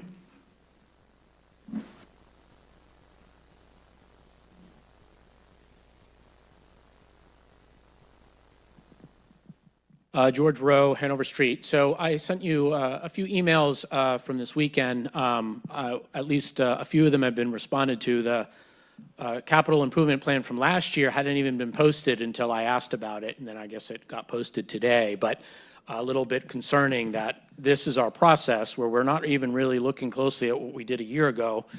But the charter makes it clear that there's supposed to be a 5-year angle to this whole process. And, listening to some of the replays, there's no real 5-year mentality here. We have to decide, because there's the press of business, what gets approved for this cycle, for this annual cycle. But what's looming out there, behind the corners, which we're kind of hiring you guys and electing you guys to think about, you're not doing any work there. And most of these meetings, to be honest, are mostly just a recitation of the very long list of spending items. And my God, it's a big list, and there's an even bigger list of all the other things that aren't getting approved tonight. So the process is bad. You know, we've got a fleet of brand new police cars sitting gathering dust for months and months and months in the Spring Street garage because we don't have the personnel to address them. But we're spending money on police cars that sit, that can't get used. That's weird. But the thing that's concerning about all of this is that there should be a very big public process. But what ends up happening is it's a behind-the-scenes scrum match. We all know Monument Square is looking pretty hinky, right? I mean, you sometimes, you know, it feels like a little bit of a minefield walking through all the pockmarked brick and pavement all around it. And so we know we have to spend a lot of money improving that space at some point. You know, maybe when that fancy hotel gets finished next door to the library, that will be a big impetus to do something about it. But we don't have any budgeting about that or the new police station or the expo center. It's all just sort of just floating out there. And it's really frustrating because, and I sent you an email about the Friends of Congress Street Park. So they promised, the Friends of Congress Square Park, during that big debate, they promised that they would raise a lot of money to help because the hotel was going to provide a lot of the money for this improvement. But they didn't like the hotel plan because even though that was the original plan when we created Congress Square Park in like 1981, that the hotel would absorb some of that park and that space, we don't like that idea anymore. But what we did is Friends of Congress Square Park promised over $1.8 million in private fundraising. They reduced that to $900,000, and now they're reducing it to $425,000. That's why we can't do Congress Square Park, not because the city hasn't been generous enough on its side. And nobody's even talking about that, which is really, really, really concerning. Because if someone makes a promise and comes back with you with 75% less of what they were going to do, we should be talking about that and whether the project should happen at all if you can't bring your 75% that you promised to the table. Thank you.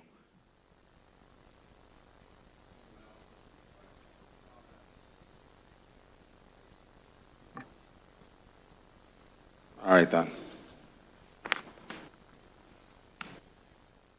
Chair would seek a motion for passage in a second on Order 161, 2526. So moved. Second. Moved by Councilor Grant, seconded by Councilor McNevich. All right, then. We'll go to, I'll call it the Fournier Amendment. Councilor Grant, you're going to handle that for? Sir. Well, we have a motion on the floor to pass the main motion, but there are these amendments that we have to dispose of first so they can be attached to the main motion and a final vote. So I'm calling it Amendment 3, Fournier Amendment. Are you prepared to speak to it? Excuse me? Yeah. No, but we're in the phase of making decisions now. Yeah. You've heard public comment. It might have impacted your thinking on it. I was asking because I wasn't sure if you need me to make another motion. Everything's been moved and. So the main motion has been moved. Now we're moving on the. Okay, amendment. so I'll move the Fournier Amendment. All right. Second. Moved by Councilor Grant, seconded by Councilor Bullitt. Is there any discussion on the amendment? I will speak to it again just briefly, if that's all right. Sure. Again, I think even after everything that we've heard here, I think this is an amendment that we could and should support.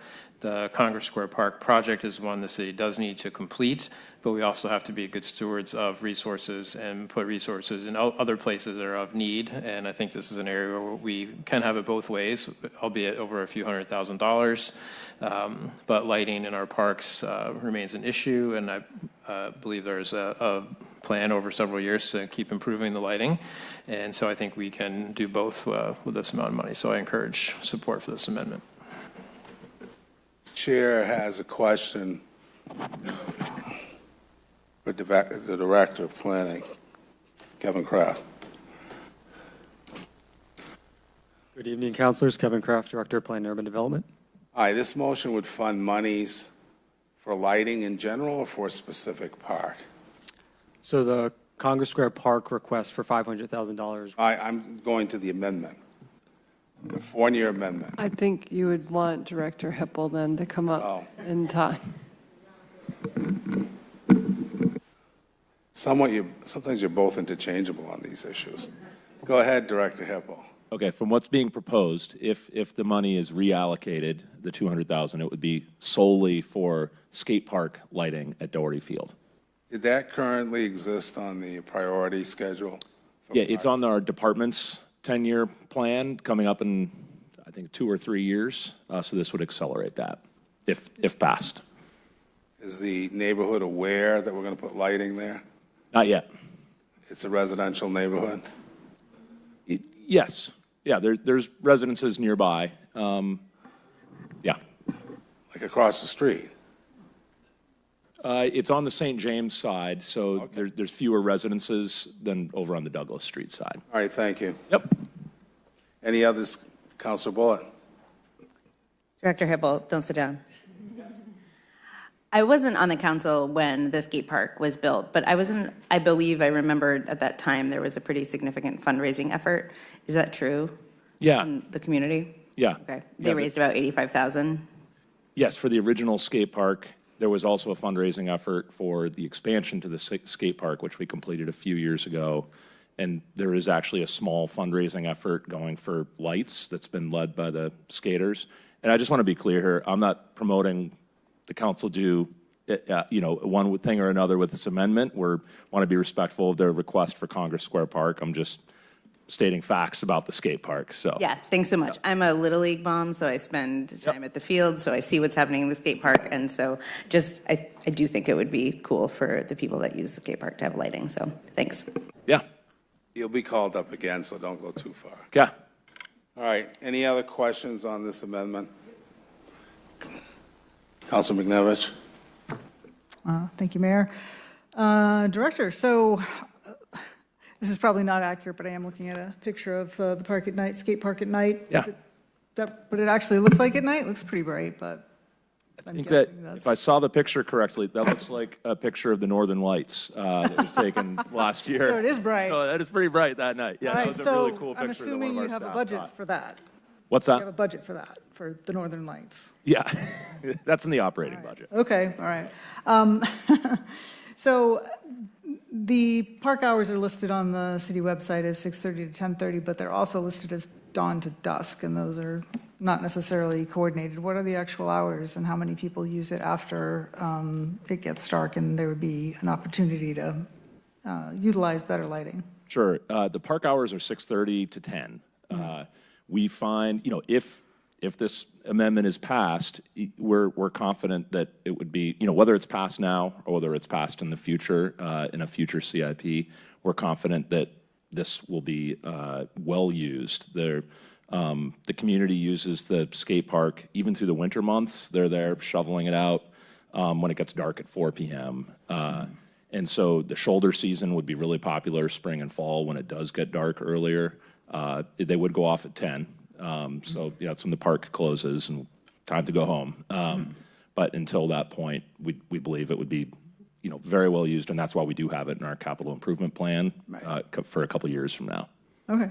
Are there any imminent concerns with the lighting being what it is at the moment? No, it's just people, it limits the use. Sure. So, I've talked to, when we were presenting our projects at Finance Committee, we have really been focusing on adding lighting in various parks in recent years. So, the Payson Park tennis courts, Deering Oaks tennis courts. We're looking at baseball fields in the future. But there's a baseball lighting project on the capital improvement plan that you're looking at tonight for Deering Oaks. So it's a way to get more out of your asset is to light it, and then it can be used for more hours of the day. And so we're big fans of lighting, many of our facilities if we take into account the public impact and all that. But Okay. So you have a general lighting plan? I know the city's doing a more citywide plan for lighting. this is sort of, do you have an independent parks lighting plan? Yeah, it's basically outlined in our 10-year capital improvement plan that we go over with the Parks Commission, and that actually has a section for park infrastructure and lighting, and shows, what we're looking at based on community input over the next 10 years. Okay. Yeah. And Congress Square Park, we heard that there's around 200 events there a year. And I know you've said that it's the most heavily programmed park in the city? Yes. Where, the most events take place, yeah.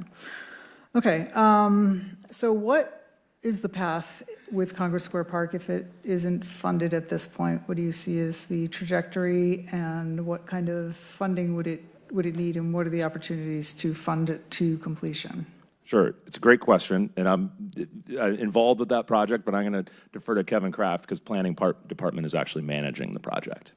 See where my confusion lay. I'd love to have you stay up here, Ethan, if you want. So if we don't get any additional funding, it's going to be very challenging for us to advance the project. If the funding is reduced as proposed in the amendment, it's going to take some real effort to look at some cost saving considerations. We're going to be having to look at substantial changes to the materiality of the project, which may impact some of the cost savings over the long run. But in either scenario, we're confident that we can still advance the construction of the park, but there will be some significant value engineering items that start to get into the actual materiality of the park, which could impact the usability of the space in the years to come. Right, yeah, so the overall longevity would be served by using the, not value engineering it, which we all know what that's a euphemism for, so, yeah. Okay. Yeah, I mean, I think that's probably all I have on this, except that part of the improvements are intended to be for accessibility and ADA access, correct? Correct. The majority of the entire project is intended to increase the accessibility, improve ramping, and materiality of the space. So there's a lot of interconnectedness between the retaining walls and benches being kind of integrated, but it is intended to make it a more accessible park. Yeah.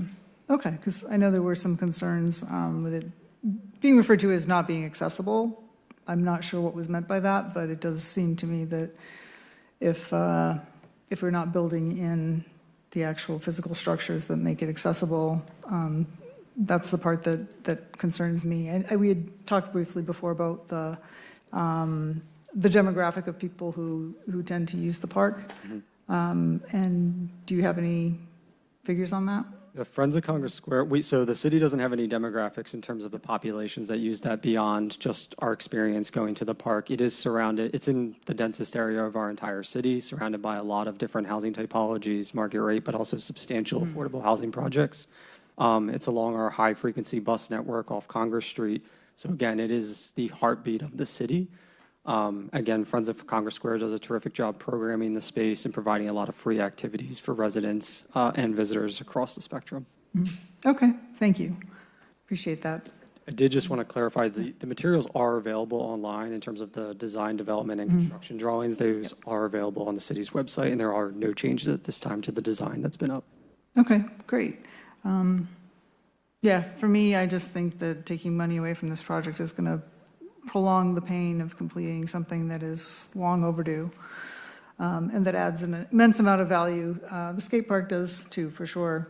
But the breadth and depth of the programming at Congress Square Park, I don't feel good about undermining that when we already have a plan for the lighting that's going to be installed at the skate park eventually. So I will not be supporting this amendment. Councilor Phillips. Thank you, Mr. Mayor. Director Kraft. Can you tell us how much money has been allocated to the Congress Square Park at this point? Yes, so I do think it's important, I provided this in a previous memo, that the park is, while it was originally designed and conceived as a holistic design with the intersection, they are completely separate projects at this stage. There was funding allocated, I believe, in fiscal year 28 CIP for construction drawings, and that project was completed, and then we moved on to design development at the heart of COVID. We came out of COVID, and we requested the full construction amount from the city's end for $2.3 million, And again, like many things, we had to prioritize other projects, and that funding was split across 3 fiscal year cycles. So we had to get that 2.3 million allocated over 3 cycles. So 2.3 million has been allocated thus far from the city for construction. I want to commend the work that the Friends of Congress Square have done in terms of their donations. They did donate, and the city council accepted in 2024, $425,000 to help support the construction. It is less than what was expected, but again, coming out of COVID, they did have some donations withdrawn and such. They do have other money that's also earmarked for public art projects as part of the project that the city won't fund. But the city so far has committed $2.3 million to construction. Okay, thank you. And as far as the lighting for the skate park, the Levittown Neighborhood Association has reached out. Correct me if I'm wrong, there's going to be a meeting to really look at Doherty Field and everything that's happening at that field. The lighting, they've got emails to me about a meeting on the 29th of April to really look at the projects and what we can do with Doherty Field. And so I look forward to meeting up or attending that meeting, although we do have competing meetings on that night, to hear about what's happening at Doherty Field. And so it's hard to kind of pinpoint, which one, you do, because there's $500,000 for Congress Square or $200 for the park. We've given $2.3 million to Congress Square Park, and I certainly understand and believe that that Congress Square Park is something that is vibrant to the city, needs to be funded, and again, is just really important to the city. So is the skate park, and so I will be supporting Councilor Fournier's amendment to give $200,000 to the skate park. Thank you. Any other comments? Councilor Sykes. Thank you, Mayor. If someone had told me that when I sat in the seat, I'd be able to take a vote like this, I would have been so excited. So I'm really pleased to see this come forward. I think that one of the arguments for keeping the money with Congress Square Park is that it's in our densest part of the city. There is this very active organization that has, done the programming and for many years has fought to protect it. And I honestly think that this is a reason to give the money to the skate park, because I don't think that this community is going to be able to mass that kind of support for lights in the skate park. So I'm with the skateboarders on this one. And I hope that this sends a message to Friends of Congress Square Park that we're getting impatient and that there is time to maybe step up and try to increase those donations to get this project moving forward. I think the city has really come through year after year, and I think this is a gentle message saying that we need to see some effort on the other side. So I'll be supporting this amendment. Thank you. Any other comments?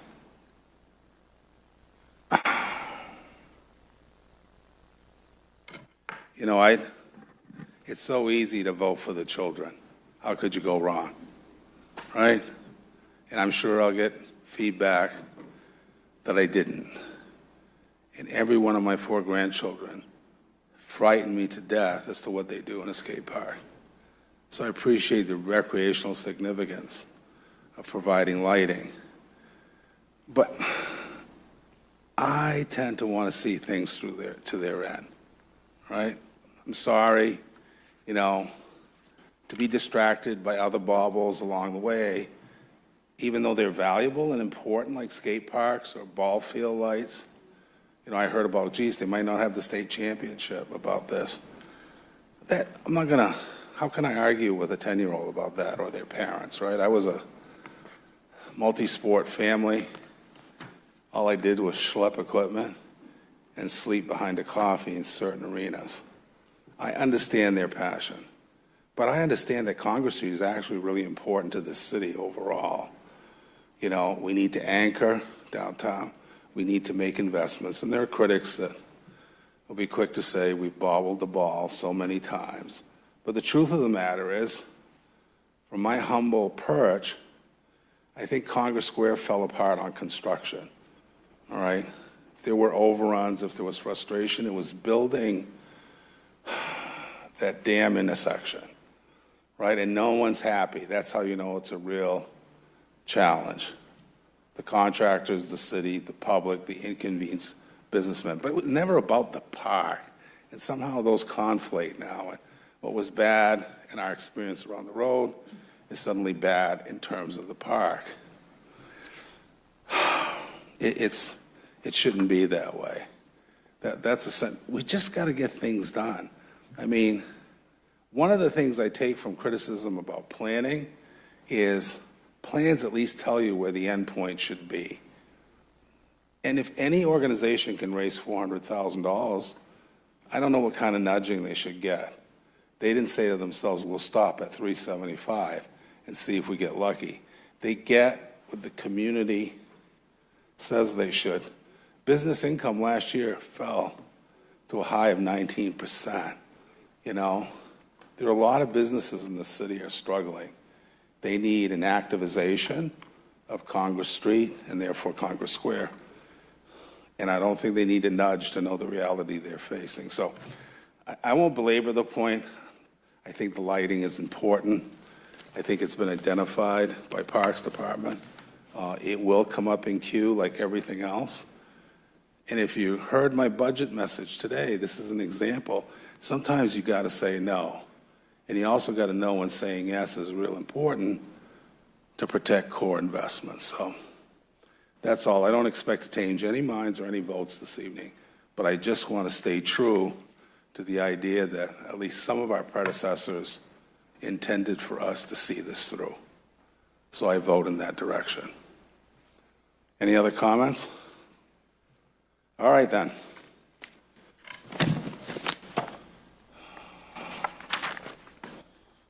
On the Fournier Amendment, all those in favor, please signify by hand.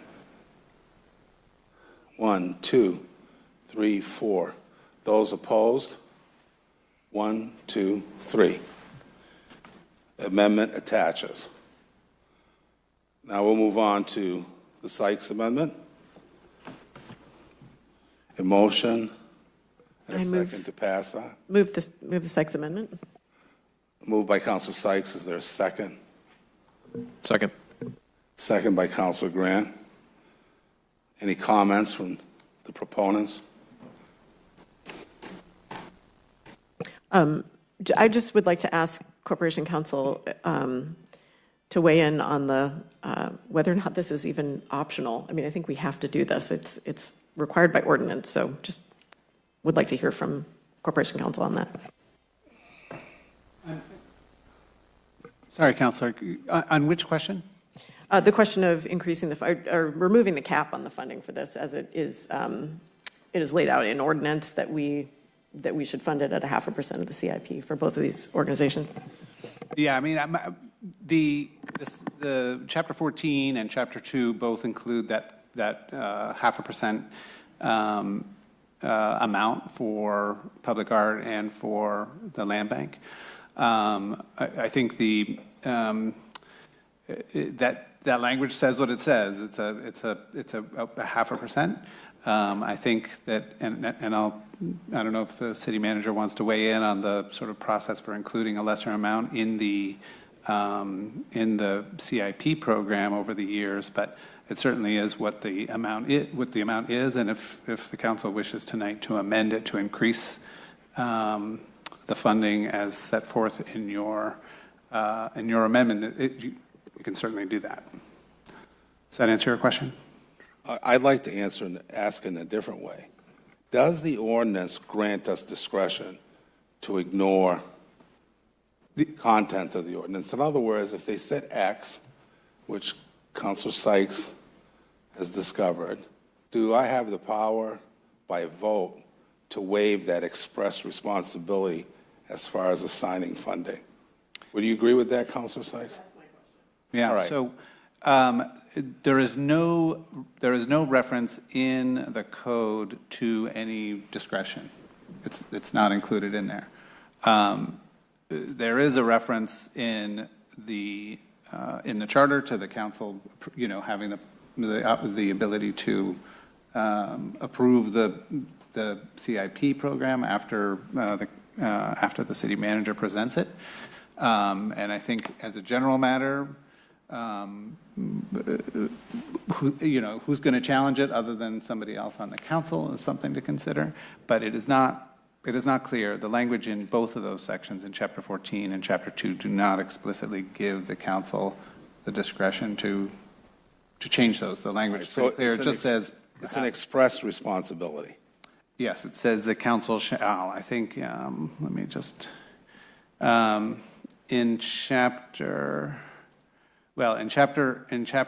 14, section 20.4.2, the annual appropriation shall be 0.5% of the total annual CIP. That's for the Public Art Fund.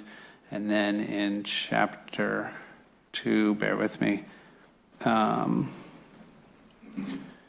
this is section 2-45, deposits into the fund shall include subsection 6, an annual appropriation of 0.5% of the total annual capital improvement program. Is your question satisfied now, Councilor? It is, thank you. Would you have any other comments to add? The only other comment I have is that if we think we want to amend this, we should do that via the appropriate channels by sending this through committee and amending the ordinance that states it. Councilor Bullitt. Corporation Counsel, I hear what you're saying about the ordinance. My question is about the language in ordinance around the appropriation of funds and if that would supersede this ordinance, and what council power is about the appropriation of funds. Off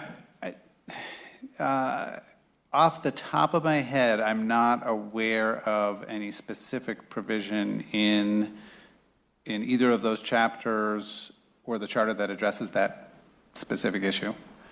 And again, I know there's been some rationale over the years to capping that. And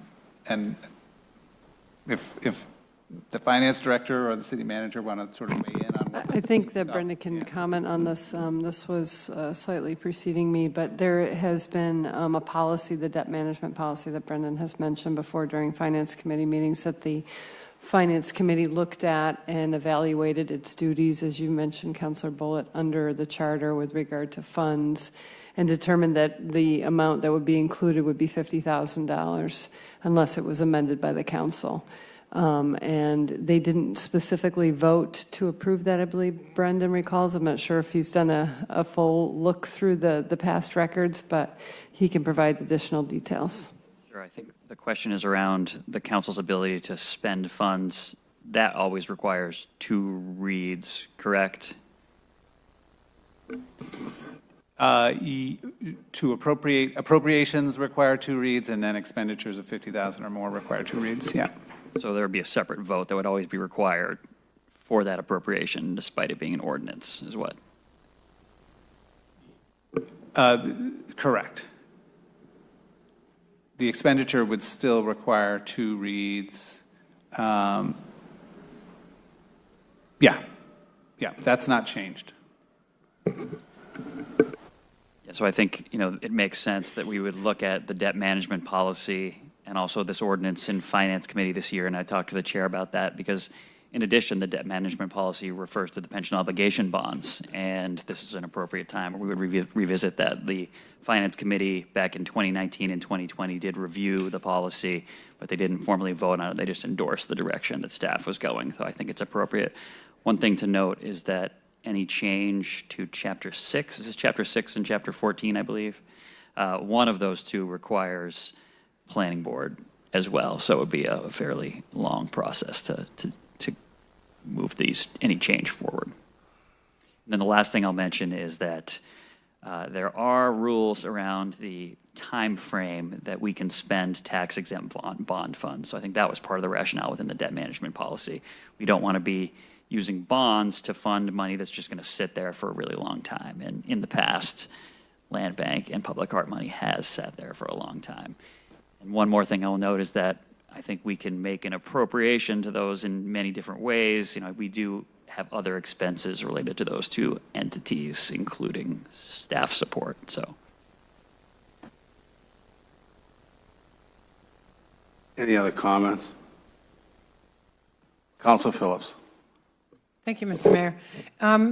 We have a lot of questions about this, and so, having somebody go, or having us appropriate $50,000 per year, having it increase to $360,000, that's a lot of money, especially when we are really, I know for me, and maybe also everybody else, if everybody had all these questions, are kind of really confused as to, is this written here, is that written there, is the maximum $50,000 what that is?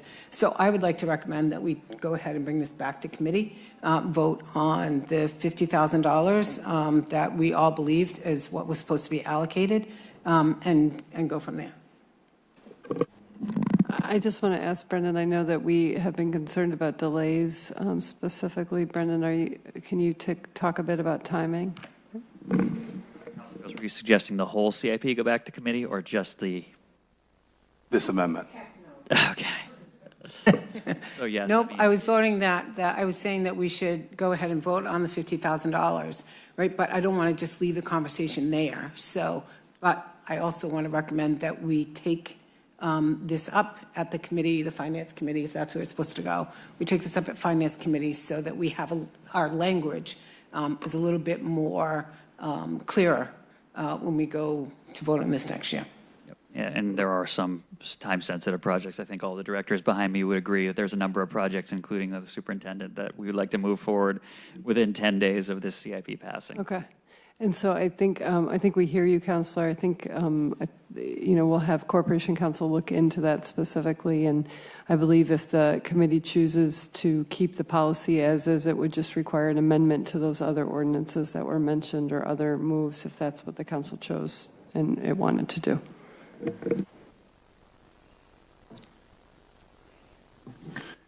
I want to be clear on this. We're going to vote on these amendments, strike the Sykes Amendment until review by the Finance Committee. Is that what Councilor Phillips is asking for? Is that what you're asking for, Councilor Phillips? Yes. Manager's position on that? We will do what the council wants. If that's what you would choose to do, I would be happy to. When I say the manager's preference, just for the record, I'm just concerned about the overall decision on the CIP, the bonding, what it all means to everybody. If we can remove this for consideration at the Finance Committee and allow the other elements to go forward, Councilor Sykes. I appreciate we're in a bind, guys. For years, we have shorted these two committees what they are legally entitled to get under ordinance. Honestly, the city of Portland, if I were a person out in the city of Portland who cared about public art and I looked at the hundreds of thousands of dollars, who cared about the land bank, if I looked at the hundreds of thousands of dollars that we have shorted these two committees over who knows how many years, we have to go back and look. We've been doing this against the ordinance that is on the books for years. And we have shorted these two committees for years. When the ordinance was written, it was written so that the funding for this could keep pace with what we're paying in terms of capital improvement for the whole city. That's the rationale behind it. That's why it's there. And it's the law. We don't have the option to say no here. This is a ministerial vote. We have to correct this. We've been doing it wrong for years. So, whether we like it or not, to me, doesn't really matter. Well, any comments from the side? No, of course. Early on, I let a gentleman speak. By rule, he wasn't allowed.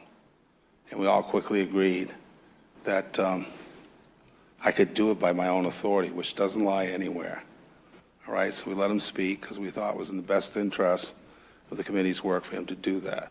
The rule is, should I've asked for a suspension of the rules, go through all that jibber jabber, you probably would all have agreed, and he was spoken anyways. I don't doubt, I asked the similar questions you have, Councilor Sykes. There are a lot of laws that get enforced, and sometimes not the full vigor of the law outlines. I suspect, and it's a complete theory, could be all fancy, that the councils over the years said this is enough, and everybody agreed without objection. All right, so you've done your due diligence, and you found an authority that should guide our decision. In many ways, I'm not supposed to play lawyer of the day up here, but in many ways it appeals to my logic. It is what it is, all right? But I also sense this part of the council is not clear about that, and they may or may not agree with that level of outlay. I mean, I think that's a legitimate question to pursue, and that's why my conversations off to the side with manager and corporation counsel, I was trying to see, could we separate that out to be clear? If it makes it easier, we could pass, again, I'll have to rely on corporation counsel here, we could pass the appropriation as it's necessitated right now and then amend it if the Finance Committee chooses to do that by changing the ordinance. I think you're right, you have to change the ordinance. It's not a charter thing. Ordinances come and ordinances go. And the council has the liberty and the authority to change it accordingly. So what our colleagues in the past accomplished by just taking a walk, as we would say in the legislature, we're not in a place we have to take an intentional decision about what that ratio is. And do we sustain the statute as it's written? So that's my offer for your consumption. Discussion. Councilor McNevish. Thank you, Mayor. Yeah, this does bring out the rule follow-y type of part of my personality. I really, I think it is fairly clear that we're supposed to, allocate the 0.5. And it's unclear why it was not done and, under what policy that was being justified. I think we can pass this and, as you say, go back and look at it again, or we can pass this and end up keeping it and then go back and have finance take a look at the overall policy and see what we want to do. I will say, being on the Public Art Committee, there's a lot of it is maintenance of the collection, and there are some pretty significant costs that come with that and that are tied to some of the other broader issues across the city. The graffiti and damage to some of the pieces in the collection that serve as bus shelters and things like that. Sometimes I think we haven't been able to do enough or haven't done enough with the committee, but how much of that is a reaction to just saying to ourselves, well, we've only got 50,000, so what are we going to do? So I don't know. I'm inclined to vote yes, pass it, and then go back and look at it after. All right. Any other Councilor Buller? Director Kraft, I have a question, if you don't mind. When the land bank acquires land, can the land be used for housing? Gotcha. If it's acquired by the land bank and preserved, can it be used for housing? That's my question. No, it would be dedicated as open space. Thanks. I have no more questions. Are we ready to vote? We ready to vote? Okay. On the Sykes motion to amend Order 161-2526. All those in favor, please signify by hand. All those opposed? 2, 3, 4.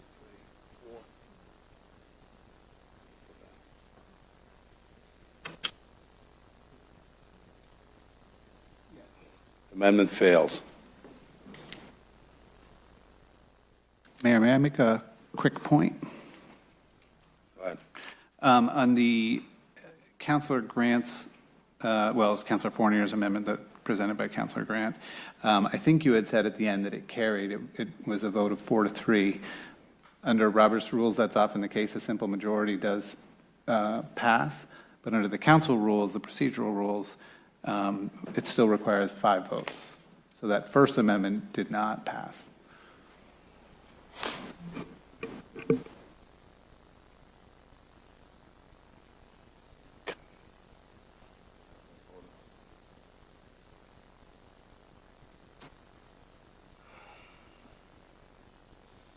All right, then. Councilor Bullock. Corporation Counsel, what's the standard procedure then when there's two people missing? If they're not present, what do you mean in terms of? So a vote is going to pass having lost? So the vote on Councilor Fournier's amendment had 4 votes in favor, 3 votes against. Right. The council rules, Rule 3, specifically requires, even for amendments, a simple majority of those present is not enough. It has to still be 5 members, even for an amendment to a main motion. So that first amendment that was discussed did not pass. I just wanted to clarify that because I think at the end I heard the mayor say it was carried, but it's not. I defer to the mayor for other ideas for how to proceed, given the makeup of the council this evening then. Well, the makeup of the council is outside my control. I mean, it's the rule. I mean, if that's what it requires, unless somebody who voted the majority wants, well, no, because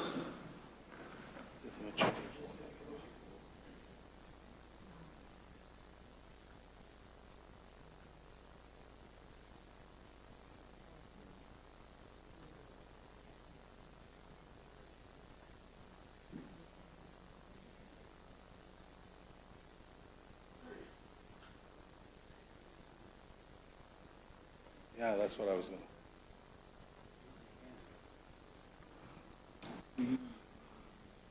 He was.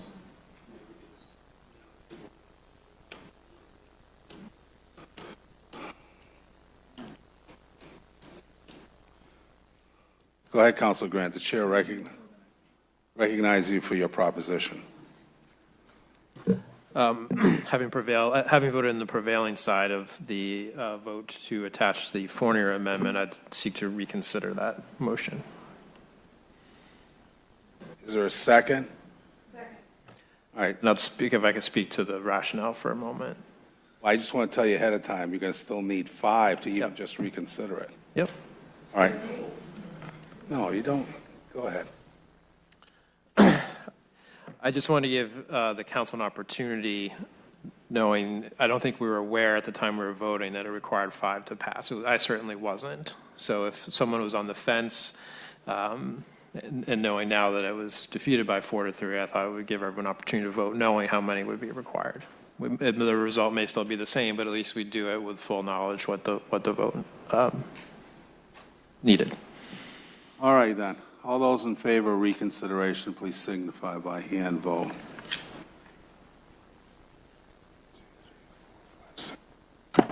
Six, 1. All right, matters up for reconsideration. Go at it. I don't think we need to relitigate the issue. The issue is simply, as it was stated before, the adoption of the Fournier amendment to the CIP as described previously, with the clear eyes that it requires 5 to pass.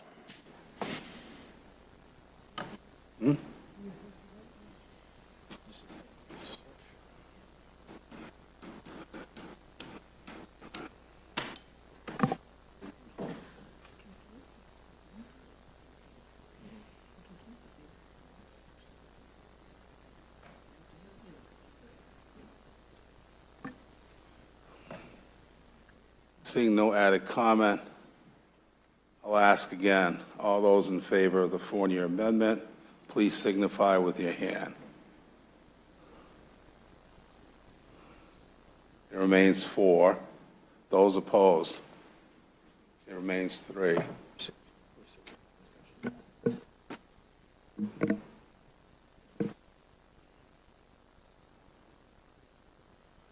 All right, then.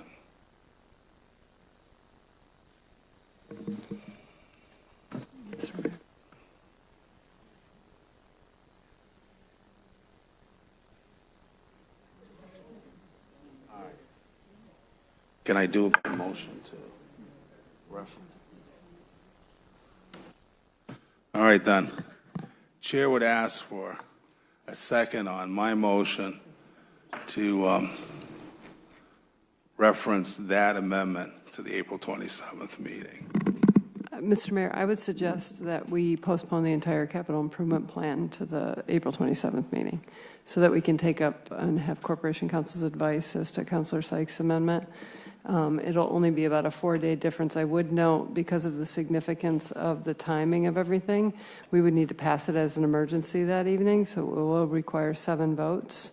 And we would want to implement that right away. When I did the calculation just now, it's only about a 4-day difference between if it was we were to wait 10 days after this vote versus passing it as emergency on the 27th. So we could take it up that evening, have the answers to the questions regarding the Sykes Amendment, but then also have additional members present to address this issue and with regard to the votes. It's an option.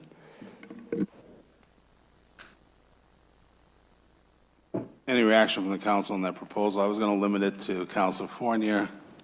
Manager is much more gracious than I was in my original thinking. Do you need a motion? We have to continue to. Motion to postpone to April 27th. Motion to postpone till April 27th. Second. All right, then. Just to clarify, the whole CIP. That's correct, Counselor. And as again, the state will have to pass it as an emergency that evening due to the timing issues. So then you'd have God willing, if your peers are here, you'd have a true majority. Although I already know that Councilor Fournier is going to be out of state. So I can't guarantee everything, but it seems the most equitable way to go right now. You concerned, Councilor Phillips? Yes. Why? How did you know? Was it the look on my face? Yeah, well, I'm getting used to it. Go ahead. I guess my question is that either what happens if there's not 7 people or what happens if we only have... No, it's not a matter of 7 people. Well, yes, it would be. It is. Yeah. Or... I can cut you off at the pass. Okay. I already told Councilor Fournier that I'd allow for a hybrid meeting. So. Okay. So it should get us to the number that you should. It would not only rectify the concern about her amendment, it also would address the failure of Councilor Sykes' amendment by just a plurality, not a majority. So are you in agreement, Councilor Sykes? Councilor Grant? One question, I don't think we actually have gotten to amending with the school amendment. Should we just do that? If we go ahead and table until that meeting, should we just do that amendment then, or should we do it now? I think we can do it all at that time, Counselor. Well, yes, because the others, I would imagine, are disposed of. They'll just be scrambling to make sure what kind of vote we have. It won't be on the substantive part, but whether or not we have enough votes to prevail on our side of the argument. Councilor Bullen. Thanks. And I just want to really, really be thankful to the staff who we know that this puts the onus on you to be here again, and we appreciate you. Thank you, everyone. I know that was my crazy idea. So in terms of that motion, it should incorporate Order 161 as well as 162. You'll have to do 2 separate motions. All right. Well, let's vote on 161 to continue. All those in favor? To postpone. Until April 27th. Those opposed? I didn't see your hand, Councilor Ali. Do you support the postponement? All right, I thought so. Unanimous. Now I need a motion on Order 162. Second. Moved by Councilor Phillips, seconded by Councilor Sykes. Is there any need for discussion? Seeing none. These are just instruments that affirm the decision of 161. So, all those in favor of postponement? Unanimous. All right, then.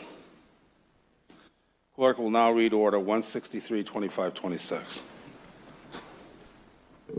Order 163-2526, accepting and appropriating Federal Aviation Administration grants, State of Maine matching grants, and Portland International Jetport unrestricted matching funds, sponsored by Danielle West, City Manager. And Paul Bradbury is here this evening from the Jetport to answer any questions and can provide maybe just a brief little summary as to what this order does. Thank you for Thank you for the opportunity. Paul Bradbury, Airport Director. Excuse me. So tonight there's an amendment to this one. There's an Amendment 1 in the packet, so I'll just go very briefly. The original project is 2 terminal aprons. One is the terminal apron reconstruction phase 2, which is roughly 70,000 square feet of 20-inch concrete at Gate 8 that will be replaced. It's over 25 years old and allows to continue those operations, so just a normal asset management of the concrete apron. The second portion of this grant is for the long-term hold area, de-icing pad expansion, and remain overnight apron construction phase 2. That's approximately 60,000 square feet of apron that is currently bituminous that will be made to concrete, but it will be a full aircraft de-icing pad for an additional concurrent de-icing in the winter. All of these projects have been ongoing parts of the Jetport's master plan from 2015, and this is just the natural asset management. The other small change that I'll note is that due to the war in Iran, we did have increases in fuel costs, and that's why there's an amended order, Amendment 1, that increases the project from $9.6 million when we went out to bid. That was after our engineer's estimate, and now the actual prices that came in for bidding were roughly 13% higher. Moving all this material in concrete takes a lot of energy, and as we all know, fuel prices are significantly higher than they were when we assembled the original estimate that's before the council. This one now is based on actual bid pricing that's before you under that Amendment 1 that increases it, the total amount to $10.847 million. So with that, I am here for any questions. Thank you. Anyone in the public wishing to provide comment on this item? Seeing none.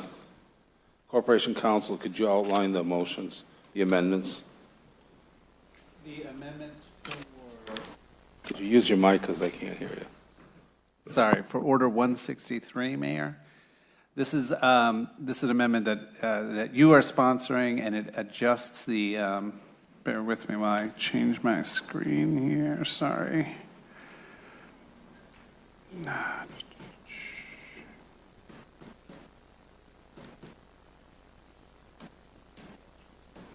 Here we go. So this amendment increases from $8.64 million. It increases to $9.062 million of the grant funding that's being appropriated. And then it also increases the matching funds from $480,000 to $543,000, and increases from $480,000 in Jetport unrestricted funds to $1.242 million. And other than that, the remainder of the order remains as it was. Thank you, Corporation Counsel. Chair would seek a second to my motion. Second by Councilor Phillips. Discussion by the council.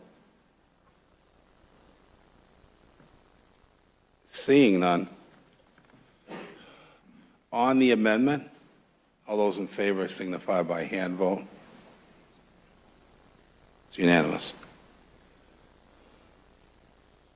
Chair would now seek a motion to pass the underlying motion as amended.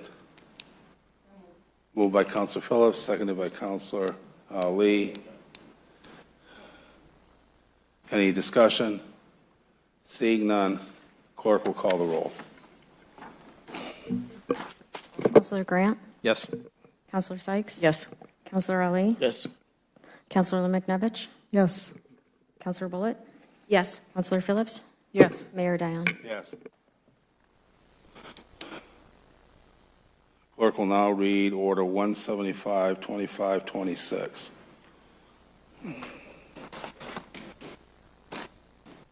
Order 175-2526, accepting the 2025 Land Bank Commission Annual Report, sponsored by Danielle West, City Manager. Comments from the city manager? I believe the Land Bank Chair is present this evening to give you a brief summary of the annual report. Good evening again, Mayor Dion and councilors. Same John Kashmar, same chair of the Land Bank as previously. The Land Bank is pleased to present its annual report to the city manager and the city council per our ordinance. Just as a quick reminder, our charge is to balance development with within the municipality with conservation of open space important for wildlife, ecological, environmental, scenic, or outdoor recreation values. I want to just briefly highlight a couple of things we've been busy with in 2025.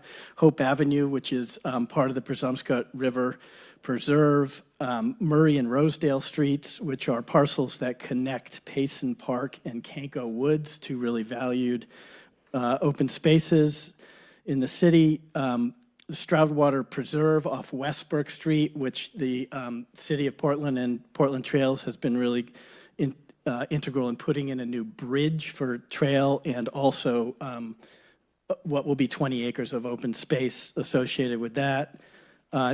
Hand carry launch at Stroudwater Park is underway. As soon as we can move that along in the process of getting RFPs out, et cetera, for bids, exciting new hand carry down on Congress Street, and several improvements and maintenance to trails on land bank properties, including work by city staff, Portland Youth Corps, Maine Conservation Corps, and Portland Trails as well.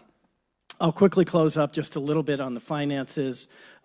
When this report was presented back in February 11th, 2026, roughly $547,000 in the account. We anticipated when this was submitted, we would have $336,000 left in 2026. The nature of this business is you never know when things are going to happen, and I'm now anticipating the potential purchase of one of the most outstanding properties left in the city with 150-foot old-growth white pines that may get us down to zero by the end of the year in terms of available budget for the land bank. That's certainly my goal, not to get to zero, but to purchase a property. So this is the way this business works, and there's significant ups and downs, which is why sometimes it looks like there's more money than needed. It really is about strategy and being able to leverage particular properties. I'll close with that, and I'd be glad to entertain any questions. Thank you, Chair. We'll return to you in a moment. Is there any public comment on this report?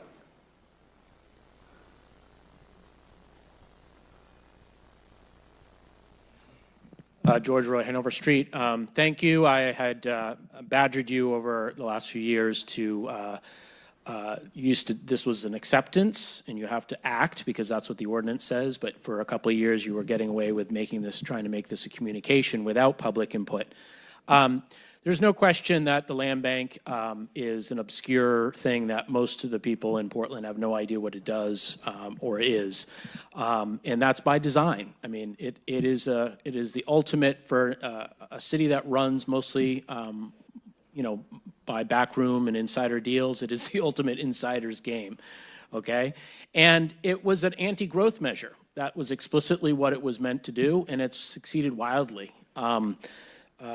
Most of the region, that growth that's taken place in southern Maine has had to take place outside of our city limits. That's had huge climate implications, and suburbanization has skyrocketed since 1999 when the land bank was put in place. So anyway, in America, you can do, we have one political party that says violence openly is good, and we have another political party that says as long as you do violence quietly, it's okay. And in my view, the land bank has been quiet violence to a lot of the people in Portland that have never been able to really enjoy or benefit from it because they're being priced out of the city, they're being forced out, and we cater to single-family homeowners. And so back to the report, it doesn't tell us what it's really doing. It's almost impossible to understand, make sense of. The charts and the lists are, sort of, your eyes glaze over. What the heck is this? Your map that's attached to it is 5 years old and doesn't reflect a lot of the most recent activity that's taken place, both in open space, which is what the land bank is supposed to be telling us, the global everything, and then what is specifically designated a land bank property. That's what the ordinance says. Land bank's not doing that, and neither are the staff that are supposed to be helping it, making it do that. So my point is, and I'm glad you talked about the 1% stuff, because I had brought that to you in last year's CIP process, and to her credit, Councillor Sykes remembered that and pursued it further. But she didn't get the idea out of nowhere. I made it my point to finally say something, because for years, the report says 1%. The report says 1%, and you love to, or 0.5%, whatever it is. Is this still on topic, Georgia? Absolutely. Your report is, again, it's marketing, saying we're doing this, but you're actually doing something else. So the report is about a land bank open space that's supposed to be benefiting the whole city, and it's really benefiting some very, very specific constituencies and stakeholders, including the chair, who's not even your ordinance says that there's supposed to be a member of Portland Trails who's non-voting. You have the executive director of Portland Trails running the commission. That's not a conflict of interest? I don't think the Ethics Commission is actually doing anything yet, but that should be pretty much the first thing they talk about. That's weird. Why are we allowing that? The conflicts of interest are just fierce and profound, and you don't care because your constituents are happy to be doing this stuff, even though it hurts a lot of people. Quietly, but hurts still. Come to a land bank meeting. None of you have ever probably been to one, including the person who's supposed to be there from the council every month. But why don't you listen to how the homeless encampment statistics are one of the most important things that has to get raised every single meeting?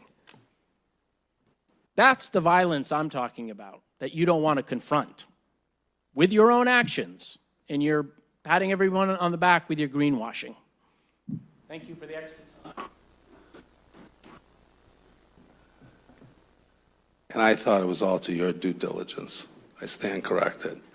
No other comments from the public? Seeing none, can I have a motion to accept the report? Moved by Councilor McNevich. Is there a second? Second by Councilor Grant. Any comments or discussions from the council? Councilor Sykes. Thank you, Mayor. I just want to say that I appreciate Mr. Rowe's adherence to this issue. It's been several years that we have been talking about how we oversee the land bank. I know that in the social housing task force, we've talked a lot about land bank properties and the role of the land bank. And I don't want to speak out of turn, but I believe that we may be bringing forward some recommendations around the land bank and how it relates to housing. I think Councilor Bullett's question around can land bank properties be used for housing? No, they cannot. We have a very narrowly tailored land bank in Portland, and it is, we don't look at it through a development lens. It's entirely to counter development by keeping open space. And I think that we really ought to look at that. We ought to look at the charge of the land bank and the language surrounding its inception and its duties and privileges, and figure out if that fits the needs of Portland anymore. And I think this is the moment, this is the only moment once a year that the council can actually have that conversation. And what we might do to open up a workshop or just take a look at this ordinance to find out if this is really serving the city of Portland the way that it was intended to, or maybe things have changed and we need to look at how it changes. So I guess I would just love to hear from my fellow councilors about what could be the potential direction of taking a look at the land bank's charge, figuring out if we want to retool that in any way. Is this a workshop? Is it a task force? I think this is the work of the council, and this is really the only time we get to talk about it. So, yeah, I'm just putting that out there as a possibility. Thank you, Councilor Sykes. So there's a motion on the floor to accept the report. If the councilor is intrigued by the questions you've raised, you can reach out to any one of the councilors or the HCD committee or your own committee that you're working on. But I just want to hear comments on this particular motion. Any other discussion on that? Seeing none. All those in favor of accepting the report? It's unanimous.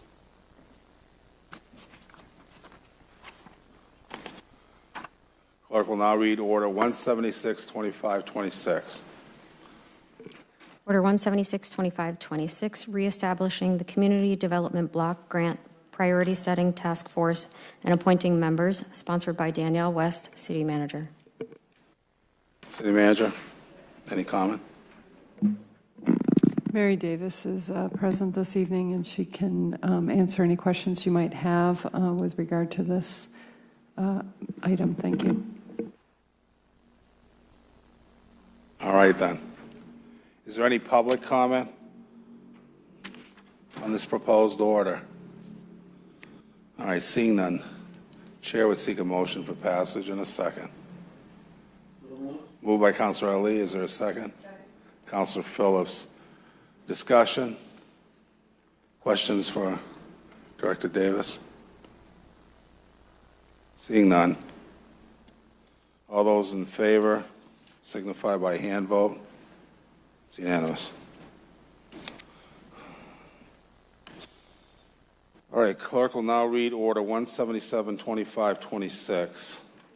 Order 177-2526, amending Order 18-2425 to address project names and address and reallocate funding, sponsored by the Housing and Economic Development Committee. Councilor Pius Ali, Chair. Chair will yield to Chair Ali for comment. Thank you. Manager is Mary Davis. Are you going to speak to this? You're going to defer to her, Councilor? Okay. Good evening, councilors. My name is Mary Davis. I'm the Housing and Community Development Division Director for the city. The order that is in front of you tonight is sort of cleaning up and doing some cleanup and reallocating of funds. So when the original order was proposed for the Community Housing of Maine projects on Woodford Street, the application came in with essentially the addresses switched.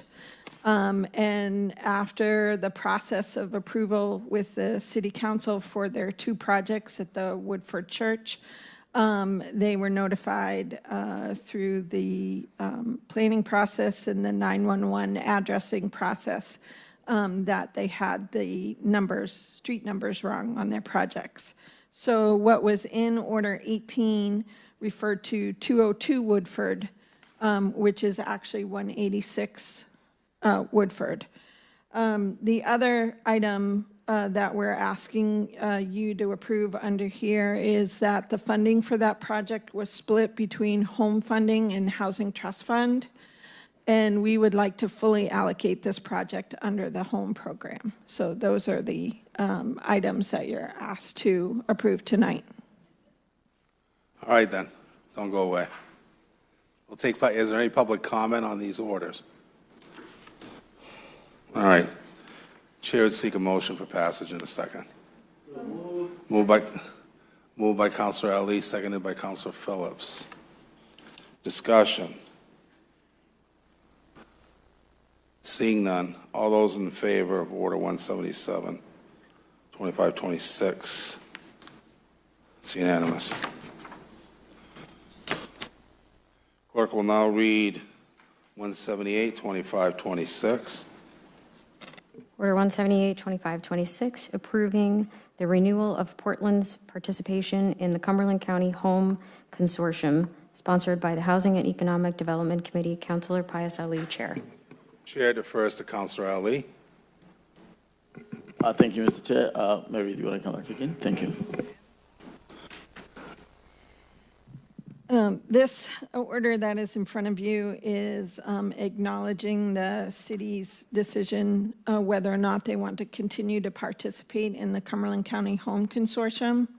This is a consortium that was formed in the early 2000s to bring U.S. Department of Housing and Urban Development home funding to the county and our region. Prior to that, the city was a home entitlement jurisdiction, and we have received home funding since the program started in 1992. But after the consortium was formed, we were able to receive additional funding that allowed us to create affordable housing throughout Cumberland County. And so the action tonight would be just affirming whether or not the city wants to continue in the consortium. Thank you, Director Davis. Is there any public comment on this order? Seeing none, Chair seeks motion for passage in a second. Second. Councilor Sykes, was that you? All right. Councilor Sykes moves. Councilor Ali seconds. Any discussion? Seeing none. All those in favor signify by hand. It's unanimous.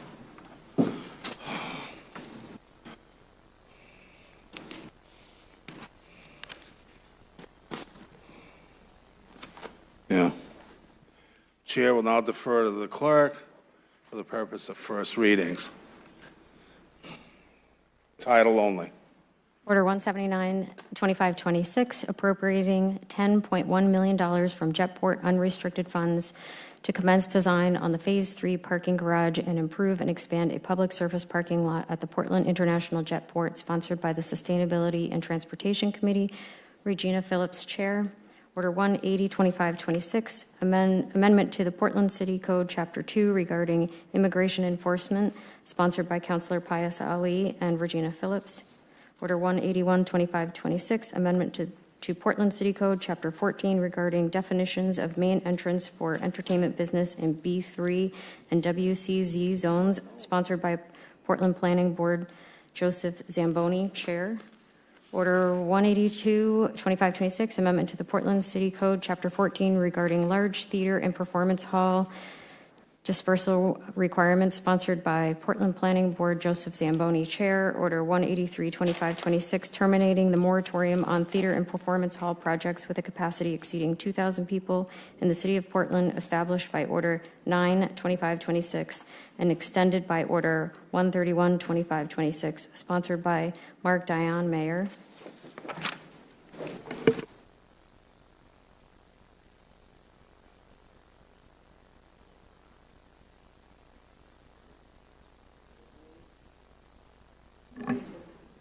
Yeah, I'm going to announce that after we're done this. Was there a motion? All right, thank you. Councilor Ali, seconded by Councilor Phillips.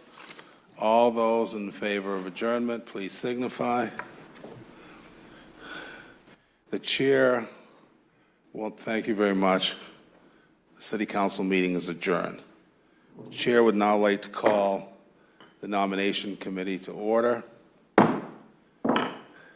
for a meeting this evening. I'd like to have a motion on the floor to go to executive session to discuss a nomination. Second. All right. All those in favor of going into executive session?